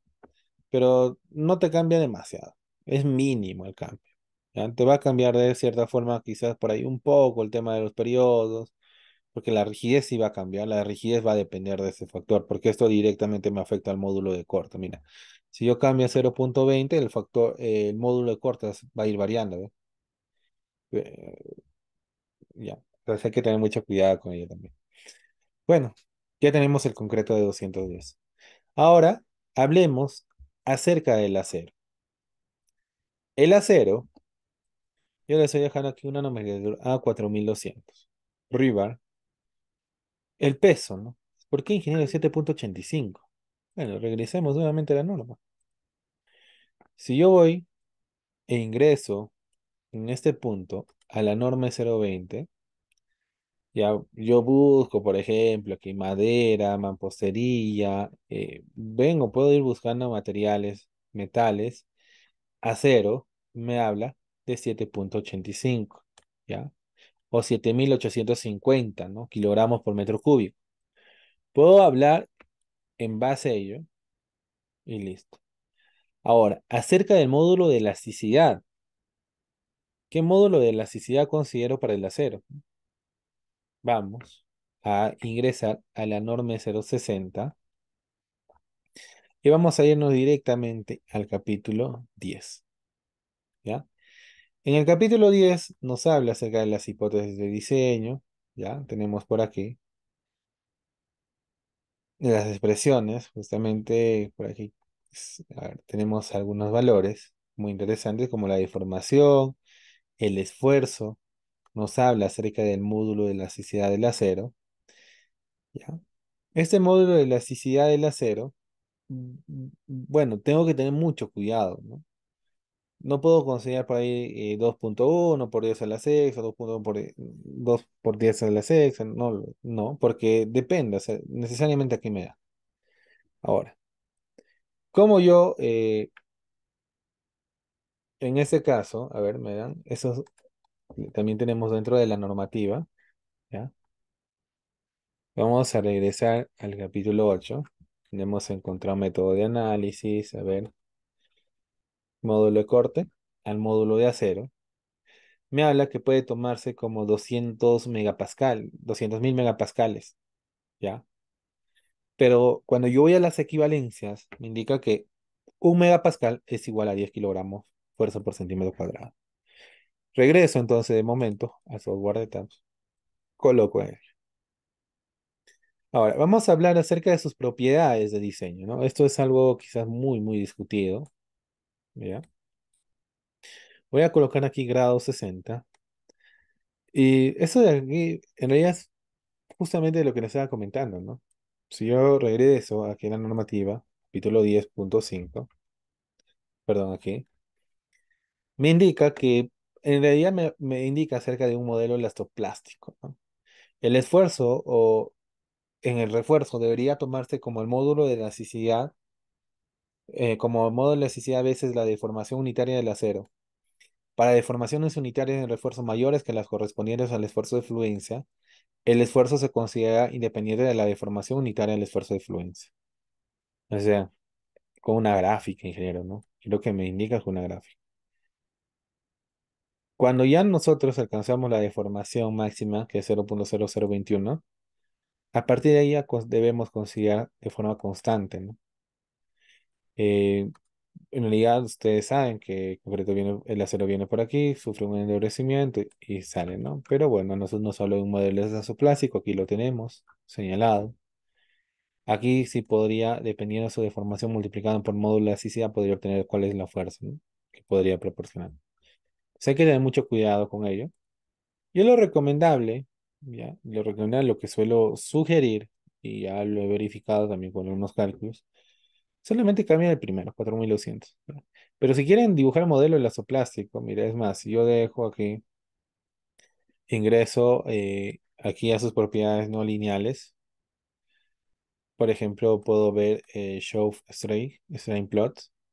Entonces, yo lo que estoy aquí visualizando, este punto de aquí, es justamente ese 4200. Mira, si yo me centro, ahí está 4200. ¿Ya? Entonces, podría trabajar en base a ello, pero eh, es más, voy a hacer unos cambios adrede, ¿ya? Mira, voy a ingresar por aquí y a todo le voy a dar 4200. A todo. Entonces, lo que yo lograría ingresando a no lineal, puedo plotear, podría ver ese lazo plástico, ¿no? Y aquí que se pierde, ¿ya?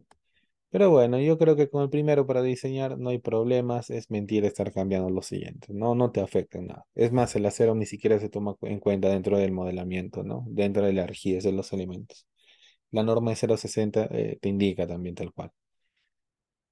Esa es la forma de cómo yo he definido en materiales. Ustedes pueden definir un concreto de 280, un concreto de 350, 420, va a depender de ustedes, en función al proyecto que estén trabajando. Una vez ya teniendo todos esos cambios, puedo ingresar aquí a Defines. Puedo también aprender a definir lo primero, ¿no? Las varillas. Y una consulta. Sí, sí, te escucho. Coméntame. Lo que está hablando de los concretos según la tipología de estructura, ¿hay recomendaciones de que hablan de eso o es criterio nomás de uno ya tomar el concreto según la altura o... Bueno, para el tema de contenedores de líquidos, por ejemplo, hay normativas que sí te restringen, ¿no? Un concreto mínimo, pero para el tema de edificaciones de concreto armado, viviendas, edificaciones, ya es criterio, ¿no? No, no van a encontrar ninguna norma que te va a indicar, o sobre todo ya son criterios personales, como les he indicado en la primera parte, una edificación de 20, 30 niveles, o 10, 15 niveles, ya quizás en los primeros niveles trabajar con concreto de mejor calidad. Ojo, solamente para los elementos verticales, ya para todo lo que tiene que ser elementos horizontales, como muros, perdón, como losas, escaleras, quizás las vigas, con concreto de 210 es más que suficiente, ¿no? Solamente a las columnas hay que darle ese tratamiento. Ok. Ingeniero, con respecto a la pregunta, no tendría que ver por el estudio de suelos, nos da la cantidad de sulfato y de ahí se elige el tema del cemento, o sea, la resistencia del concreto, 280, 210, No, no tiene nada o que ver, no tiene nada que ver ahí. ya, La ay, cimentería, ay, ¿qué te afectaría a la superestructura? A la columna, a las vigas. Eso, claro, entonces solamente eso de ahí me sirve para el tema de cimiento. claro, por ahí, ¿no? Pero ahora al día de hoy hay formas, ¿no? Hay formas de buscar soluciones. No, no siempre también tomarlo como una forma así, más recomendación. Ya, ya, ingeniero, gracias. Ya. Bueno, voy a cambiar aquí en sección de reforzamiento. Yo, por ejemplo, ustedes si se fijan, tengo aquí número 2, número 3, 4, 5, 6, 7 y 8. Es más, esto aquí ni siquiera lo trabajamos, ¿no? Normalmente tenemos esos ceros.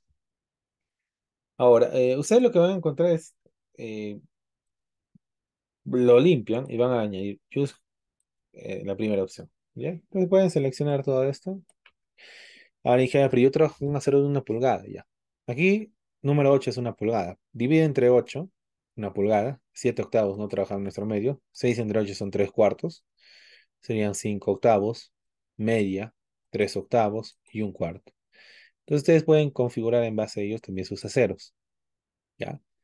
Voy a ingresar aquí a Define, ya hemos hablado de ello. Puedo también hablar acerca de cómo puedo definir una sección. Por ejemplo, yo tengo ya aquí una sección precargada. Puedo ingresar aquí a New Property. Puedo adicionar un elemento de concreto, es rectangular. Puedo colocar el nombre que yo deseo, las dimensiones, digamos 60 por 60. Puedo cambiar el color, siempre es bueno. Es más, la recomendación que yo les voy a dar a cada sección que ustedes van a establecer, denle un color diferente. ¿Ya? Ven formando ustedes sus propios criterios, se podría indicar, porque muchas veces cuando estamos modelando por ahí, en ocasiones me ha pasado que se me complica algunos cálculos, ¿ya? Se me complican algunos cálculos y ¡boom! Es otro mundo. Ya una mala gráfica, puede ser por ahí distintas cosas que puedan suceder. Entonces, Recomendación, hay que ir dándole colores, ¿ya? Hay que ir acostumbrando. Quizás ustedes se acostumbran, ¿no? Todas las columnas siempre voy a modelar, al menos, o las columnas de tanto por tanto, he modelado con un color de tal, un color de tal, tal, tal, tal. Listo, ¿ya? Ahora, aquí, por ejemplo, ustedes si pueden fijarse, hay unos puntitos, ¿no? Ya, vamos a hablar acerca de ello también. Vamos a hablar ahora acerca de las propiedades, ¿no? Esas propiedades para columnas no lo toquen ni nada. Déjanlo así tal cual. No modifiquen por nada del mundo. Cuando yo hablo acerca de reforzamiento, cuando veo esos puntitos, quiere decir que dentro de reforzamiento yo lo tengo como columna, ¿no? Si yo tengo como columna, va a salir muy mal, me va a pedir aquí el recubrimiento, el número de varillas en dirección 3, número de varillas en dirección 2. Aquí puedo colocar, digamos, yo quiero trabajar con barras de 1 pulgada, ¿ya? Puedo ir variando esos valores. Entonces yo aquí, por ejemplo, podría darle, ¿no? En dirección 3 quiero 5, en dirección 2 quiero 6. Si yo le doy OK, se va a ir actualizando, ¿no? Pero ojo, no afecta en nada en el análisis, ¿no? Ustedes pueden cambiar. Ahora aquí tenemos inclusive antes tipo de reforzamiento, los estribos rectangulares, quieren circular, ya circular quiere la forma espiral, pueden cambiar, ¿no? Aquí yo lo que suelo recomendar es que siempre den por diseño, ¿ya? Siempre inicia por diseño. Yo no suelo iniciar por chequeo. Pero así inicia por diseño, por chequeo, es bueno hablar acerca de esta configuración, ¿ya? Normalmente, esto lo vamos a ver con mucho más detalle más adelante, ¿ya? Porque es necesario. Yo voy a plantear aquí, por ejemplo, 4-4, ¿ya? Solamente para poder explicarles. Eh, Tengo una recomendación también, un colega, un amigo, ¿ya? Él tiene, evidentemente, tiene unos 30 años de experiencia en ese mundo. Que recomiendan colocar siempre números impares, ¿ya? No es un criterio, ojo, es un criterio, no es obligatorio, ya, es un criterio colocar números impares. Y bueno, es una buena práctica por lo que me he ido dando cuenta. Tranquilamente podría colocar puro 3/4, 6, ¿ya? Pero ingeniero, ¿cómo vas a colocar ello, no? Ya siempre hay que ir pensando ya en la parte de diseño, ¿no? Una columna de 60 por 60. ¿Cuánto es su área de una columna de 60 por 60? El 1%. ¿Cuánto es el área de una columna de 60 por 60? Sacanle 1%. 60 por 60 entre 100. ¿Cuánto resulta? 36 centímetros cuadrados.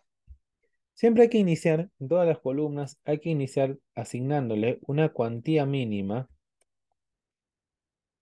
del 1%. ¿Ya?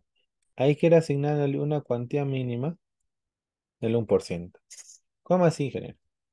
Si yo tengo una columna de 60 por 60 cuya área, bueno, el 1% me sale de 36, yo tengo que añadir como mínimo 36 centímetros cuadrados de acero, ¿ya? Estoy añadiendo fierros de 3/4 y tengo 3, 4, 5, 10, 16. 16 por 2,84, que es el área de acero, de 3/4, 2,84 por 16, me resulta 45. 45 entre 36 estaría colocando una cuantía de 1,26. No hay problema. Puedo colocar, la recomendación siempre es variar entre una cuantía de 1% a 2%, ¿ya? También colocar una cuantía exagerada, así la norma nos permite. Para nada sale económico, es más, siempre el cliente trata de buscar una edificación lo más económico posible, una buena configuración estructural. Hay que iniciar con ello. Ahora, ¿qué más tengo que hacer? Eh, bueno, yo ya he colocado aquí mis aceros, ya estoy yendo pensando, pero en general, ¿cómo sé que puedo colocar 5? ¿Por qué no coloco 3 nada más? La norma nos indica que de aquí, de cara a cara, este espaciamiento no debe superar 15 centímetros. A ver, yo voy a suponer lo más crítico. 1, 2, 3, 4. Por 15 son 60. Bueno, con tema de recubrimiento, todo, no voy a tener ese problema. Pero si yo colocaría 3, olvídense de esto, olvídense de esto. Aquí de hecho que va a ser mayor a 15, ¿no? Ya sería un problema. Regresemos a reforzamiento. Ya se ha colocado el área de cero. Ahora, aquí me habla acerca de qué. Me habla acerca de qué barra voy a colocar como estribaje. Bueno, eso por lo general se suele trabajar con barras de 3 octavos, inclusive se puede trabajar con un 8 milímetros, incluso hasta media. Vamos a dejarlo con 3 octavos, que es lo por lo general. Su área, en este caso me dice, ¿no? ¿Cuál es la longitud espiral? El desplazamiento cada 15 centímetros, 10 centímetros, vamos a hablar mucho más adelante también. 10 centímetros voy a colocar. No, ojo, no afecta esto en mi cálculo. Todo lo que yo estoy colocando aquí no afecta en mi cálculo. Por eso una buena práctica ya tener una configuración para poder quizás mucho más adelante realizar un chequeo, ¿no? Podría ser. ¿Ya? Y bueno, por aquí voy a agregar el tema de los estribajes, ¿no? La norma nos indica que de estribo a estribo, yo sé que evidentemente en toda esta zona voy a tener un estribaje, bueno, ya, pero de estribo a estribo no debo superar 35, y de hecho que supera, y es lo más lógico. Podría quizás darle esta configuración, ya, no es mayor que 35, no es mayor que 35 de esa forma, o quizás también yo podría dar una configuración de ese tipo, ya, de esta forma. Entonces, por ello, siempre lo recomendable, por eso les digo, una buena práctica es tratar de colocar impares, pero si no te permite, también puedes colocar pares, ¿no? Pero es una buena práctica. Siempre las buenas prácticas hay que seguirlo también. Bueno, voy a colocar esa información, dependiendo de cuántos ceros va a acordar. Por ejemplo, puedo acordar 3, 3, lo voy a dejar ahí y listo. Eso es una columna. Pueden ustedes colocarle aquí, si se han equivocado, modificar. Pueden colocar aquí una nomás. ¿Qué altura? Columna 1, por ejemplo. Puedo añadir una nueva propiedad y con esto vamos a dar por finalizado esta sesión. ¿Ya? Hasta ese punto van ustedes a practicar. Puedo definir una sección de viga. Cuando es una viga, por ejemplo, puedo colocar viga 1. Esto es la base, 30. La altura, 60. Voy a ingresar aquí a reforzamiento y voy a indicarle que sea viga. Vamos a hablar de esos detalles mucho más adelante. Cero, y ya no me salen esos ceros. Y bueno, por aquí puedo cambiar el color. Quizás un color de esta característica. Dentro de las propiedades modificatorias, hay que hablar mucho referencial al tema torsional, el por qué, ¿ya? Todavía no es el momento, estamos en la parte introductoria, clase número 1, y hemos avanzado un montón de cierta forma. La clase que viene terminamos con predimensionamiento, vamos a hablar con estructuración un poco más, vamos a ingresar acerca de cómo yo hago metrada de cargas, hay muchas cosas todavía de culminar. La clase que viene tenemos que terminar sí o sí con el módulo 1. ¿Ya? Si no se puede, la próxima, unos 30 20 minutos, ¿no? Para poder terminar con el módulo. Entonces, se podría decir de esa forma que yo ya puedo tener establecido, ¿no? Ahora, dibujar en software, pues es muy sencillo, ¿no? Yo puedo seleccionar aquí Quick Draw Bin, Quick Draw Column. Puedo seleccionar la columna, la dimensión, por ejemplo, busco la sección, no sé, aquí tengo columna. De esa forma, donde tengo intersección, puedo dibujar. Quizás en un punto específico, puedo dibujar en ese punto, ¿no? Por aquí, puedo tener por aquí, siempre me salen herramientas de ayuda. Entonces puedo dibujarlo de esa forma. Puedo dibujar también Quick Draw Bin, ¿no? Entonces puedo seleccionar Quick Draw Bin, naviga y selecciona. Entonces de esa forma ya se puede dibujar. Hablemos de forma rápida, ¿no? Define, section. Hemos hablado de elementos tipo frame. Los elementos tipo frame son vigas, columnas. Sección tendon no vamos a trabajar. Slab section, lo que me hace referencia a las losas aligeradas, losas macizas. Los wall section en los muros. Y generalmente vamos a trabajar con ello. El slab section. Yo, por ejemplo, tengo aquí definido una losa maciza. Una losa maciza, tipo shelting. También se puede, vamos a hablar cuándo trabajar con membrana, cuándo trabajar con shelting. Vamos a ver mucho más adelante. ¿Ya? Y bueno, por aquí tenemos el slab. ¿Ya? Como modelo un elemento, una losa aligerada, como modelo una losa maciza. ¿No? Hay muchos parámetros que debemos hablar. Pero bueno, chicos, ingenieros, colegas por ahí, esto básicamente vendría a ser las primeras sesiones. ¿Ya? Voy a compartirles por aquí la pantalla.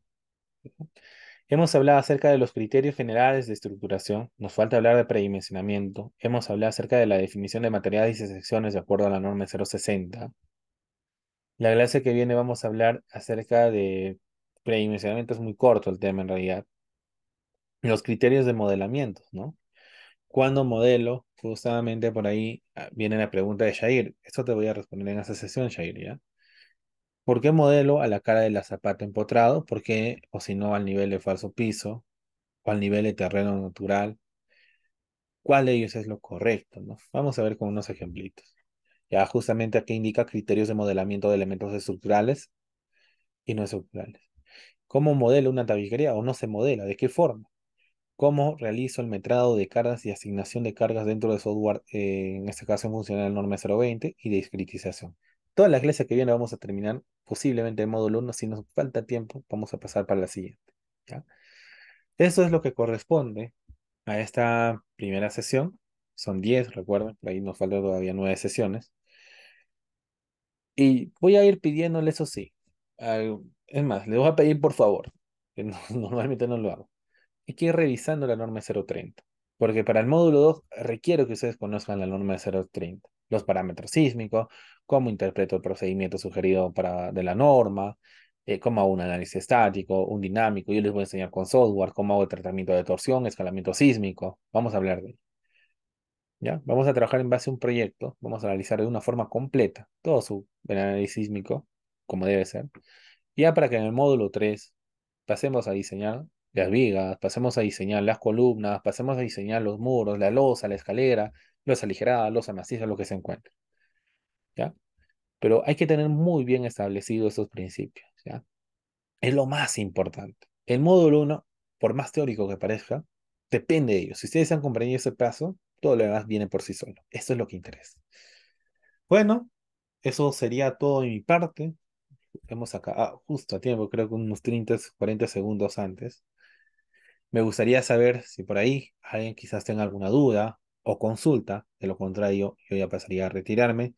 Tienen el aula virtual. Eso sí, chicos, por favor, el material yo le subo el día jueves todavía en la clase que viene. Voy a agregar, voy a mejorar algunas cosas más. Quiero agregar algunos comentarios, quiero agregar algunas capturas para que por modo lo quede completo la información. Ya les pido por favor, ellos sí. El libro les voy a subir el día lunes, voy a convertirlo a español, está en inglés para que lo puedan revisar también, ¿ya? Voy a subir las normativas, algunos manuales, todo durante esas clases. Bueno, voy a detener la grabación